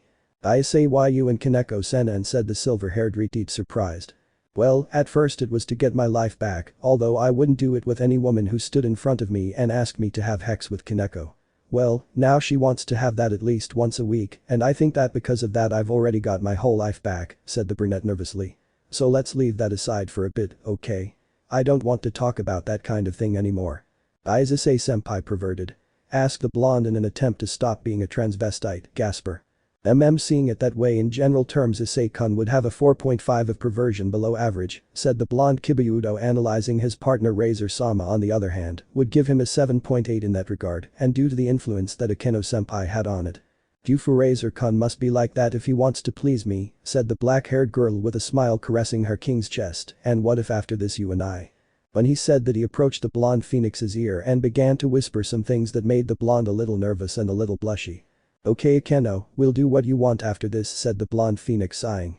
After that they went to where the young demons were, and those who did not have their full entourage until this moment, where in total there were 8 being of the young demons, the heiress of the Sitri clan, Sona Sitri, which was accompanied by her entourage. On the other side and away from the others, was a blonde with red eyes and a body, nothing exaggerated but perfect, which had introduced herself to everyone as Seekvaira, Agares, heir of the Agares clan. Another was the heir of the Glaciolabolas clan named Zephyr Glaciolabolas, someone who seemed to be a rebel and who only bothered others. Finally there was the heir of the Bale clan, which was Seryerg Bale, someone who possessed a lot of muscle and proved to be someone that you could not take lightly for anything in the world. The meeting of the young and not so young demons was going normally until the Mayu Ajuka Beelzebub and the Mayu Seraphol Leviathan stood up to give a decided news between 3 of the mass and a small number of elderly demons. The Sekiryuutei Hyoudou Issei stepped forward, said the Mayu Ajuka Beelzebub, making Issei confused and stand in front, leaving everyone the same as him after the Gabriel incident and what he did to a certain god, and that only the leaders of each faction and a few demons know this. It has been decided that may you be promoted to the upper class. Seraphol exclaimed with a smile, interrupting Ajuka, who just sighed. Nobody could believe it, not even Issei himself could believe it, but with that one of the 2 remaining Mayus stood up, a Mayu with crimson hair and with a serious look directed only at Issei. But I am opposing it as well as a large number of the council elders, said the retard seriously. Sirzechs Lucifer opposed the promotion of the Sekiryuutei Hyoudou Issei to high class. Sirzechs Sama, may I know why you oppose Hyoudou Issei's promotion? Asked the blonde razor looking at the retard. English. It just seems stupid to me that someone who hasn't even been a demon for 2 months is promoted to high class, said the retard seriously. As far as we know, the Sekiryuutei defeated Gabriel only by using the curse of the ancient carriers known as Juggernaut Drive, something that gives him great power, but that power is not his. I understand that without it the Hakuryuku Valley could have defeated Cadre Gabriel in 2 blows, so it's simply stupid to give that to him, and if you want, why don't we also give the Hakuryuku his own entourage if we continue with this nonsense? And secondly, what he did is very doubtful that a simple demon could have landed a blow on a being that is at the top of the most powerful beings, and it seems like something that they only say to increase their fame. So you're saying that the 2 achievements Hyoudou Issei has achieved are garbage and a lie? The blonde asked seriously. That's just as I said the Redeed seriously but showing a small smile, and for him to have a chance of being able to promote to the upper class, a demon who is experienced outside of us mass and the council as well as you must oppose it. There was no one who could oppose it, or so it was thought. I oppose it, Sirzechs Lucifer. Everyone in the Phoenix group was surprised to see who it was, since they did not expect that person to be opposing it. Issei already had in his mind that she would return one day, but he did not expect it to be so soon. That person who had opposed what Sirzechs said was none other than Rias Gremory, the younger sister of the Crimson Mau, who could not believe that her little sister had said that. Rias, why? The Redeed asked incredulously. Only no, Sirzechs Lucifer-sama, I already knew thanks to someone that I was a stupid, conceited, spoiled girl, and that I deserved everything I went through to open my eyes, said the Redeed seriously, and it is something that you never made me see, and only Hyoudou Issei, the current Sekiryuutei, made me see it. For that I am grateful to him. To pay for it, I will oppose you. I thought you were better, Rias. I thought my education was useful, but I see that it wasn't, said the Redeed disappointed, but even so it must be more than one demon who must oppose. I thought you would say that, the Redeed said, smiling. Okasama, Grayfia. What? The Redeed said incredulously. When she said that, a brunette with purple eyes who was around 20 and a silver-haired girl with red eyes of the same age, close to each other, looked seriously at Sirzechs, who became upset. Very well, but that won't be easy at all, said the serious Redeed. To earn the title of high-class demon, you must defeat a god and some leader or important member of the Cow's Bridge. Sirzechs, that is too much, said the Mauajuka seriously. Neither you nor anyone else has had that in their records. I already said that's the only condition, said the Redeed seriously as he began to leave. You have 3 months to achieve those conditions, and if you don't achieve them, you will never be promoted. With that, the Mau Lucifer leaves the place, leaving Issei with seriousness and annoyance. Thanks, I guess, Rias Grimo, said the brown-haired boy to turn around and see that she wasn't there. What the hell? She already left and gave me this for you, said the blonde Kiba, who gave a letter to the brown-haired boy. I understand, said the brown-haired man, putting the letter in one of his pockets. I'll read it later. Issei, I want to show you something, shouted the brunette Serafo, jumping from where she was to hug the brunette by the arm and pull him. Come on, you're going to love it. Very well, said the brown-haired boy, sighing, to be taken to a room where Azazel and Volley were, who was holding back his laughter because I feel like this is going to be very ugly. When he said this, he sat down and watched a video of a song of him as the Op-Eye Dragon. Something that shocked him and made Draig cry for having felt his pride being destroyed. This must be a damn joke, said the brunette, feeling his pride broken. Yuea. The cry of the Red Dragon Emperor Draig was heard as he saw how he was treated like a simple stupid breast addict. Who created this? Exclaimed the brown-haired boy, looking at the credits. Azazel runs. Training and God. Hyoudou Issei was wanting to hit the governor of the fallen angels Azazel for what he had done, having destroyed his pride by making a song with the main lyrics being Op-Ace, was something that had driven Issei crazy, and he wanted to hit him, so for that Roswas Kaneko, Ravel and Zenobia had to hold Issei to prevent him from hitting Azazel, who was just smiling. Damn it, Azazel, I won't forgive you for this, exclaimed the brown-haired boy, trying to get out of the girl's grip and hit the governor of the fallen angels in the face. If you wanted to do your stupid things, why didn't you do that to Hakuryuku? I offered it to Volley, but he refused, said the black-haired man with a smile. Hey, it sounded tempting to earn money just because children and women love you, but I have pride and I wouldn't sink so low. Besides, why want more when I can have 70% of the fallen angels, said the albino with a smile. I mean, I've had many suitors for being a dragon, haha, and I'm not interested anymore. With the 4 I have, they're more than enough. Weren't there 5 of them? Asked the black-haired man, looking at the albino. You know how they are, in the end they took her out of my harem, and Kateria doesn't count. It wasn't anything, neither loving nor hexual, said the albino, shrugging his shoulders simply. When I knew what was necessary I left her in charge of them, and I don't know what they did, if they killed her or sold her, it's neither a matter nor a matter to me.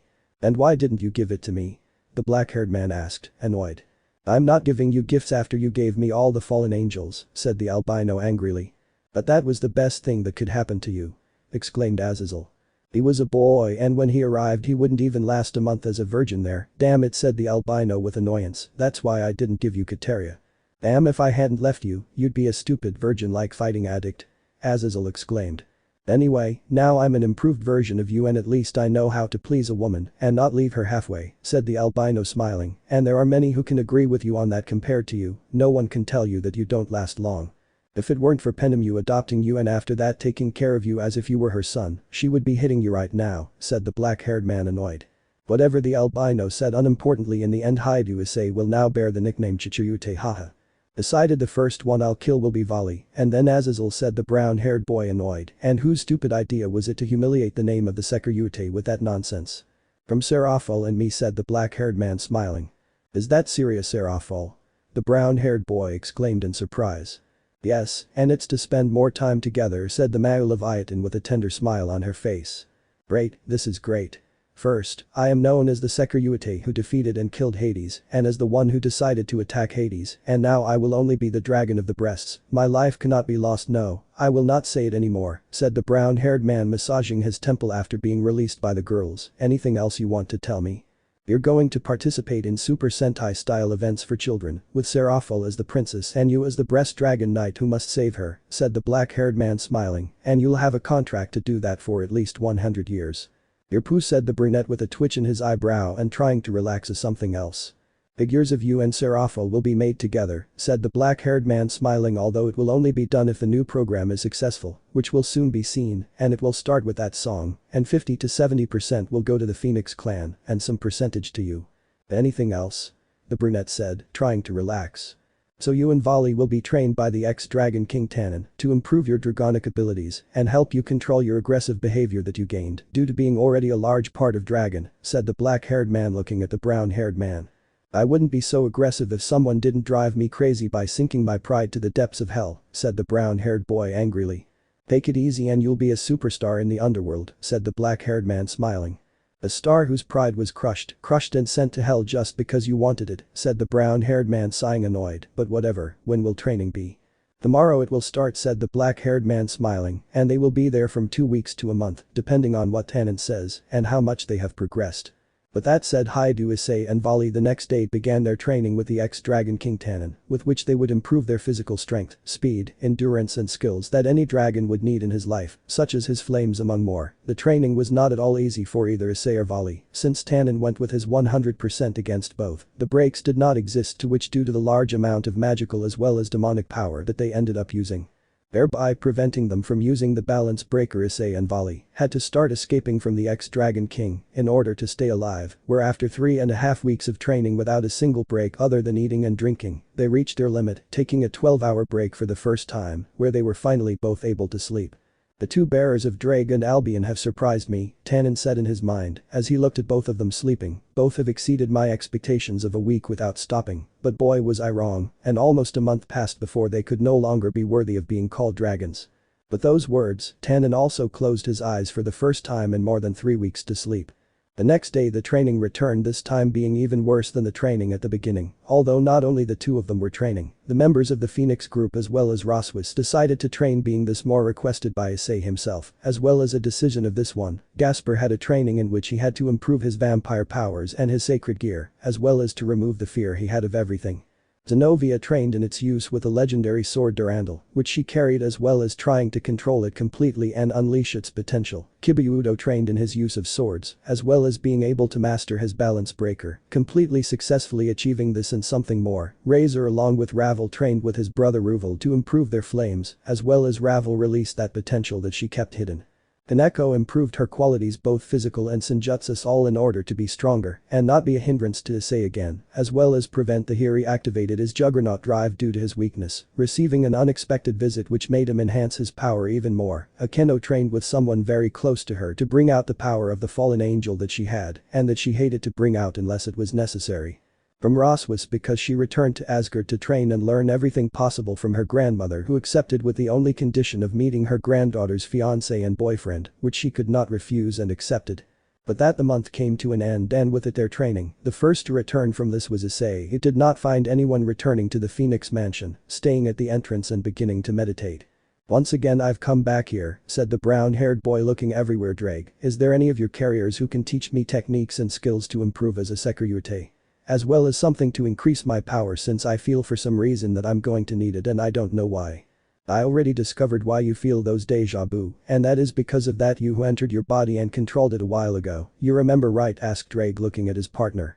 If how can I forget that strange event in my life, just like how it made Ria's Gremory change, and how she started to feel something for me, or so I read in her letter, said the brown-haired boy, remembering the content of the letter, as well as the phrase "be careful," which he still didn't know why, but he didn't feel like you were a threat. But what does he have to do with this? You could say that he is a you from a dimension quite different from the one we know, said Drake seriously. I don't know even 2% of what happened there since I circa N''T entered that place, and I only know this about when he entered and left. I see, said the serious brown-haired man. But well, leaving that aside, I think I have the perfect carrier to teach you what you need, said Drake smiling. Elsha, introduce you to your cowhide. Elsha? Said the brown-haired man confused. When he turned around he could see a woman of great beauty with long blonde hair, quite developed breasts, as well as wearing a purple dress with a neckline. The woman was quite elegant and beautiful. So you're the new drag wielder? It's a pleasure, my name is Elsha, the blonde said with a smile. Partner, she was my most powerful female carrier of all, as well as one of the most skilled and talented, having among her number of techniques one that will serve you a lot, said Drake, drawing the attention of the brown-haired man. Drake, are you talking about that? The blonde asked, looking up. Are you sure he's ready for it? You know what it can do to his body. That? The brown-haired man asked, confused. It is a technique that Elsha created when she was my wielder. That technique is exclusive to her, and no other wielder has been able to replicate it. It is very powerful, but it has a high price, not like the Juggernaut drive, but Drake mentioned seriously, this technique will give you a 700% increase in your reflexes, senses, analysis, and an increase in your speed and power, being able to match your enemy. That's incredible, said the brown-haired boy in surprise. But there is a price to pay, said Drake seriously. That technique or transformation has flaws that can turn it into a double-edged sword, Elsha said seriously. Number 1, it has an excessive energy drain, and depending on you it can increase. For now you can only use it for 60 seconds.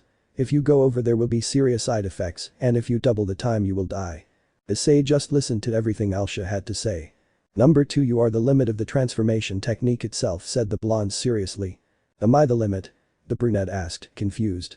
Don't think that with it you'll be able to go and defeat someone of Hades' level, not even in your current state. Will you be able to defeat him or fight on par with him? The blonde said seriously. Also, if your enemy is weaker than you won't get an increase in strength, and only the first ones like the increase in your reflexes, senses and analysis, but you will still have the same limit.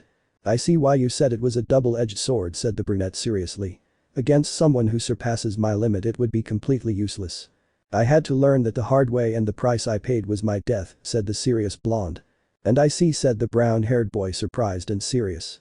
Number 3, you will not be able to use the balance breaker, its evolutions, or even increase your power with the boosted gear, since that would over-demand your body, and with only one increase, you would have half the time, and your reflexes would decrease due to the increase in the pressure of your body, said the blonde seriously. Those are the 3 defects, so to speak, of my transformation technique. The defects are quite serious, and it would even become something that could be useless if I obtained an evolutionary stage of my balance breaker that surpassed it in terms of power, but I don't think I can achieve something like that, said the brown-haired man seriously. Seeing you and what you have achieved, your limit would be from a Mao like your friend and fan for being a dragon, Seraphol Leviathan to the ex-dragon King Tannin, and possibly a god like Loki, said the blonde seriously, but that is only a theory, since I do not know exactly his power level, as well as the one you have reached, but I would say that you would be close to his level with the transformation technique. Well then, if he tried to do something that would be useful, said the brown-haired man surprised, but he could only use it for 60 seconds. So use it only when necessary or it's a matter of life or death, the blonde said seriously. You hear? I understand and I will do what Elsha-san said, the serious brown-haired boy. Very well then, I will teach it to you, and I hope you master it soon, said the blonde smiling. Drake, prepare this place as I asked you. Leave it to me, Elsha, and show her why you were my most powerful carrier, said Drake, proud of her. Inside the boosted gear they had spent a whole day where Issei was exhausted from trying and achieving to master the technique transformation a little, where it wore him down physically to the point that he could hardly move after having been able to use it for a few seconds, but according to Elsha, he would soon get used to it to be able to control it 100%.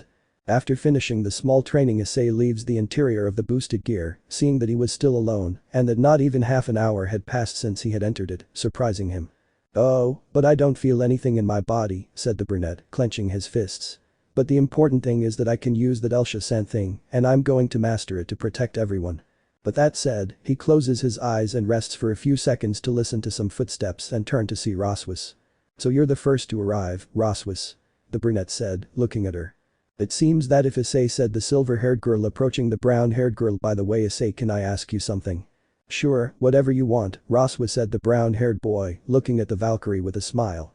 Do I want you to meet my grandmother, who also wants to meet my boyfriend and fiancé, said the silver-haired girl, nervous and blushing. Sounds good to me, said the brown-haired boy, smiling. Oh really? the silver-haired girl said, surprised. It doesn't bother you? I'm not saying anything, after all, sooner or later I would have to meet your family, said the brunette smiling, and with that our relationship can advance further. And I see, said the silver-haired girl smiling, let's go. But that Issei left a note in which he said where he was going to go as well as he didn't know when he was going to arrive. With that done, Issei and Roswis headed once again to Asgard, where this time they went to where Roswis's grandmother lived. Being there. Grandma, I'm back, said the silver-haired girl, opening the door of the house where she used to live. Footsteps were heard, and these two turned around and saw a woman the same height as Roswis, as well as a dark blue robe, who looked towards where Roswis was and smiled. "Oh, so you brought your boyfriend?" said Roswis's grandmother, looking at Issei. "You must be the Sekiryuutei Hyoudou Issei, right?" "Hi," said the brown-haired man, nodding. "You must be his grandmother, right?" "That's right, my name is Gondal," said the older woman smiling, "and I wanted to meet my daughter's boyfriend and fiancé in person. From what I see, Rose was given the most suitable one, so take care of her." "I will do it," said the brunette smiling while Roswis looked away, blushing from the embarrassment she felt. "You know, Hyoudou Issei, I will ask you only two things," said Gondal, looking at the brown-haired boy. "You can ask me anything," said the brown-haired man, looking at her. "The first thing is that you take care of my granddaughter Rose with your life," said Gondal, looking seriously at Issei, "and second, I ask you that for nothing in the world you break her heart. You are the first person she goes out with, so be patient with her, okay?" "I will do it, Gondal-san," said the brown-haired man seriously. "I will protect Roswis with my life and make her the happiest woman of all." "Issei," said the silver-haired girl happily and blushing at the brown-haired boy's words. "In a month or two I will go to your house and I hope to see your parents and formalize their engagement as well as prepare the wedding," said Roswis's grandmother with a smile. "Grandma!" the silver-haired girl screamed, completely red. "The wedding would be once I finished high school," said the brunette, thinking in a little over a year.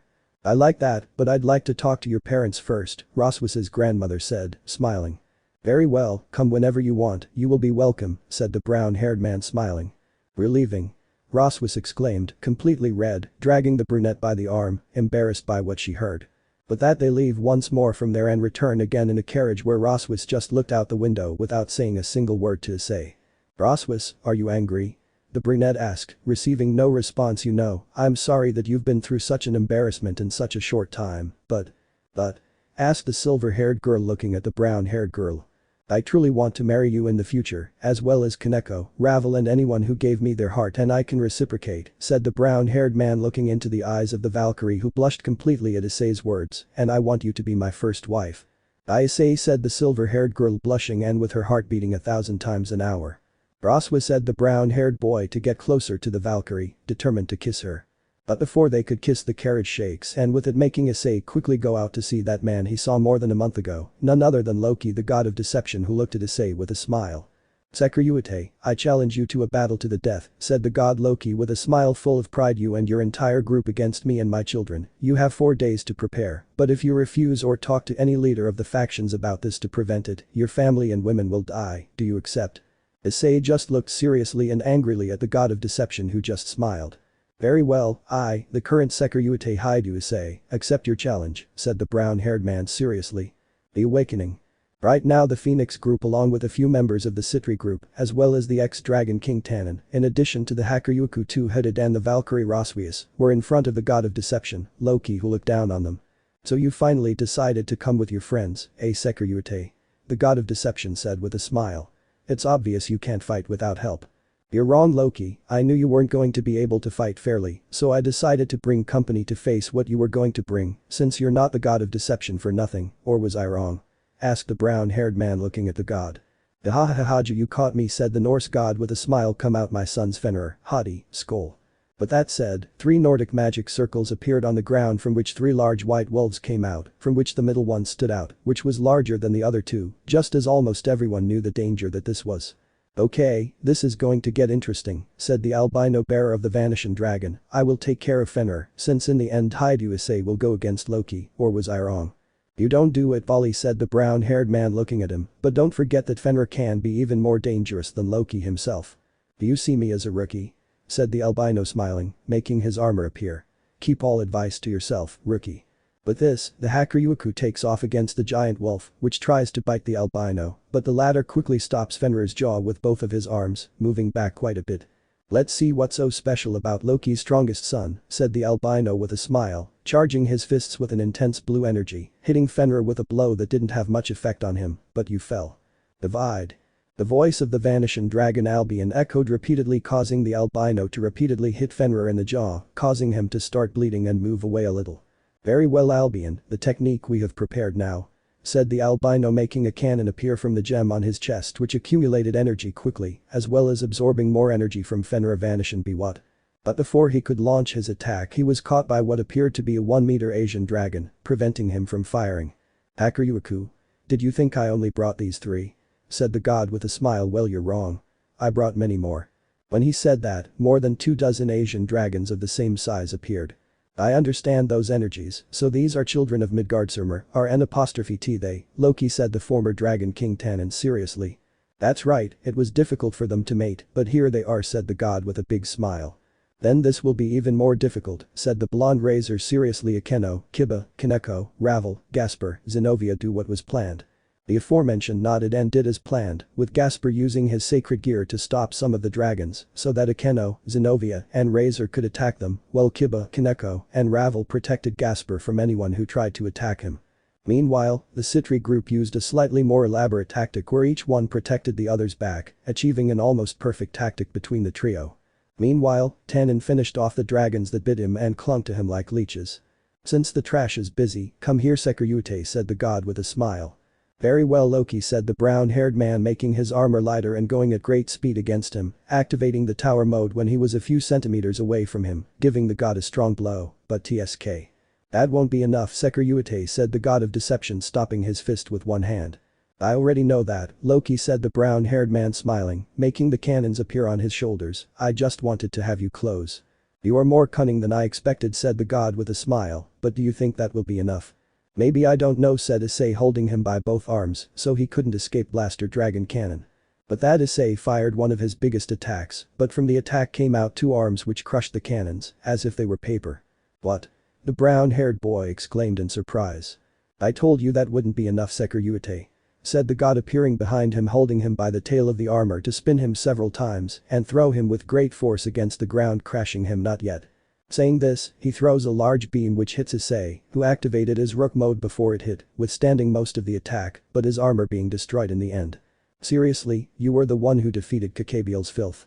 You were the one who stood up to Hades? Or was all that just Odin's nonsense? The Norse god said seriously. I didn't even scratch him with the rook or the bishop, said the brown-haired man, slowly getting up while his body trembled slowly. I expected nothing less from a god. Smiling, he looked towards the Valkyrie who was finishing off one of the dragons. Rias, I need you to give me 30 seconds to be able to activate that. Very well, Issei, said the albino, going towards Loki, attacking him with attacks of different types. It's useless whatever you do, said Loki, stopping everything with one hand. Asia, could you help me with this? The brunette asked one of the hooded women using a magic circle. Very well, Nai-san, said the aforementioned, smiling. What are we talking about, Asia? The brunette asked seriously. It was that or Oni-chan and you chose the other one, so I won't change, said the aforementioned with a smile, taking off her hood, showing a blonde almost the same age as Issei, but shorter, as well as green eyes creating an arch eye. Will support you, Nai-san. Arena-san, cover me. Very well, Asia, said the other hooded woman, quickly taking off her trench coat, extending white wings, as well as a katana with which she cut one of the dragons in 2 with a clean-cut clear path. Asia. When she said that, the blonde shot 3 arrows with her bow, which hit Issei, and instead of causing injuries, they completely healed him. Thanks, Asia, said the brunette, smiling. I owe you one. You know how to pay me back, said the blonde, smiling. I know, said the brown-haired boy, smiling to close his eyes and show total calm. I who would wake up. The one who will bring calm and tranquility to the world. He who proved to equal and surpass any adversary. He who will destroy all evil and nothing will stop him. Imperial Dragon over Limit Breaker. When he said, a great glow covered everyone as the power of the Sekiryuutei Hyoudou Issei increased rapidly. So I've reached a new level, said the albino volley seriously. Then I won't be left as the second fiddle. Breaker. Saying that, he breaks his armor, thereby separating himself from the dragon. I, who am about to wake up. I am the White Dragon Emperor who will remake the law. I will bring destruction and my orders will be absolute. I will be the White Dragon Emperor who rules over the gods. And I must make you obey the silver-white illusions and the ways of my empire. Emperor in Juggernaut Overdrive. But that, another glow appeared in the sky that matched Issei's, and from one second to the next the glow ceased to reveal two armors, one crimson and one silver, which had a power completely out of the ordinary, surpassing two of the current mass. Issei's armor had 4 dragon wings that appeared to be made of crimson crystal, while his gauntlets were light, but had claws that would cut through anything, and the same with his legs, plus an extra claw on the back of his heels. On his chest was the shape of a gifted phoenix wrapped in flames, while the helmet was similar to that of the balance breaker, but without the part that covered the face. Bali's armor seemed to be almost identical to his balance breaker, but of an intense silver, and the wings of his armor disappeared, and from it came out a layer of bluish silver flames, which when opened, showed wings of fire that gave great defense, and on his arms, he showed golden protuberances on the elbows, similar to those of Issei's balance breaker, but these were thinner but even sharper, as well as not having the helmet. So that's your maximum limit, no Sekiryuutei? Hakuryuku? The god asked with a smile. It is, but don't get too confident, Loki, said the brown-haired boy, looking at him seriously. Now I'm 50 times stronger, or maybe 100 times stronger, he mentioned, showing a small smile while his eyes turned greenish-blue. Just that? You think you can beat me with that small raise? The god said with an arrogant smile. If it weren't like that I wouldn't be behind you, said the brunette, smiling behind him less than 2 meters. What? Said the incredulous god. I am possible, I couldn't even see it move, he mentioned, surprised. Are you scared, Loki? I'd say we're pretty evenly matched right now, the brunette said, smiling. Not even in a million years will I be able to match them, said the god, turning quickly to hit Issei, but he quickly stops his blow. Even so, Loki repeatedly hits the brown-haired boy, which he deflected, and Issei also gave several blows that Loki deflected, but he could see that there was something strange about the blows, or well, 2 strange things. That way of fighting, those movements, those flames, the god said incredulously. How's it possible that you're fighting as if you knew my way of fighting and moving? And what's more, those flames aren't from a dragon, they're from a phoenix. Let's say I've managed to learn your way of fighting just by watching you, said the brown-haired boy, smiling. It's one of the abilities of this crimson form. You dared to copy my movements. I will never allow that, said the Norse god furiously, creating 2 magic circles in his hands. Everyone get out. When he said that, hundreds of circles came out of the ground from where copies of Fenrir and the children of the Dragon King that he created came out, and among all of them, there was one which had flames in its mouths and 3 heads. The Fenrir and Cerberus hatchling, you're a bucking lunatic, Loki, Tannin exclaimed in surprise. Can you stop me and them at the same time? Said the god, smiling. I think you forgot volley, said the brown-haired boy, smiling. A tactic that shows how much of a worm you are, said the albino seriously, but what does it matter? I think it's time for me to have some real fun, he mentioned, smiling dragon dimension. As he said that, several shapes Juggernaut Drive appeared, being 40% of the total of everything Loki brought. The simple fact of that surprised everyone present because of the technique that the Hakuryuku showed. Not for nothing was it the most powerful and currently lethal of all. Surprise me, creations of the god of deception, Loki, said the albino with a smile, and with a snap of his fingers, all his creations launched themselves against the clones and children created by Loki. Even so, Loki's creations were superior in number, causing several to escape the attacks of the Juggernaut Drive by launching themselves against the demons, Tannin and the 2 new girls, as well as Rias. Even if there are more of them, I won't give up for anything. Akeno, Ravel, support me. Exclaimed the blonde phoenix seriously, creating a large ball of fire. Kiba, Kaneko, Zenobia, keep protecting Gasper, no one will fall today. Hi Razor Kun, said the black-haired girl, creating a large amount of lightning which she launched towards Razor's fireball. Very well, Onisama. The blonde exclaimed, engulfing herself in flames and transferring everything to Razor. Sacred blazing, shouted the blonde, throwing a large ball of fire that covered a large number of Loki's creations. Not yet, there's more left to defeat them all.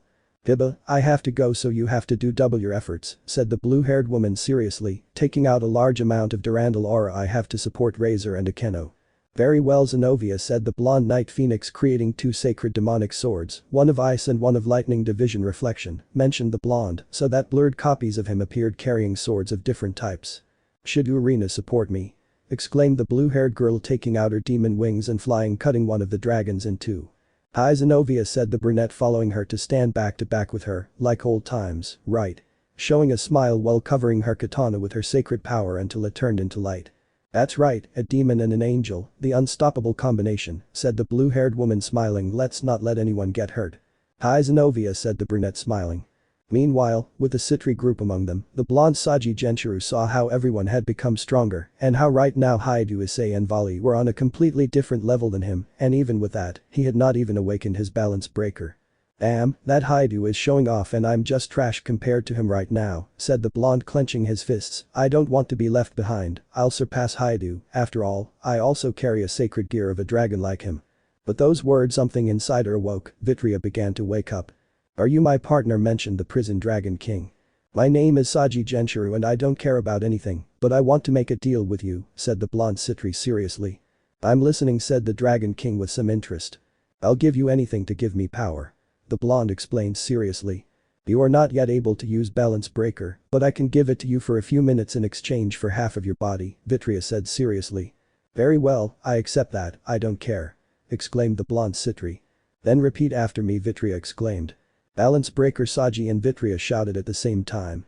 Balance breaker absorption line over booster scale male Vitria exclaimed forcefully causing Saji to be covered by a black and purple armor. Now I won't be a hindrance to anyone anymore. Exclaimed the blonde using his back tentacles to catch several dragons and Fenrir clones and absorb all their power everyone will die.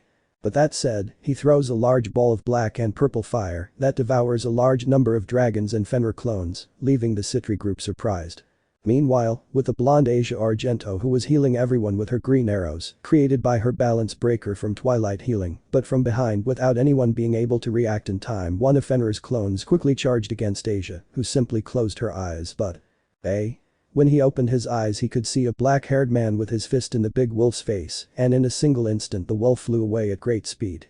We finally arrived on time said the black-haired man smiling. You are said the surprised blonde.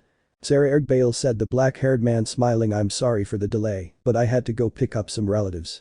When he said that a great ball of power of destruction fell devouring a large number of Fenrir and dragons, showing a brunette and a retard, as well as some were impaled by ice stakes, showing a silver-haired woman in the distance. It's time for the Bale to show their power, said the black-haired man smiling. Let me know in the comments below if you guys want the next part. Also check out my other video that has been shown and left. Thank you for watching, if you enjoyed this video please like and share this video. And have a fantastic day bye.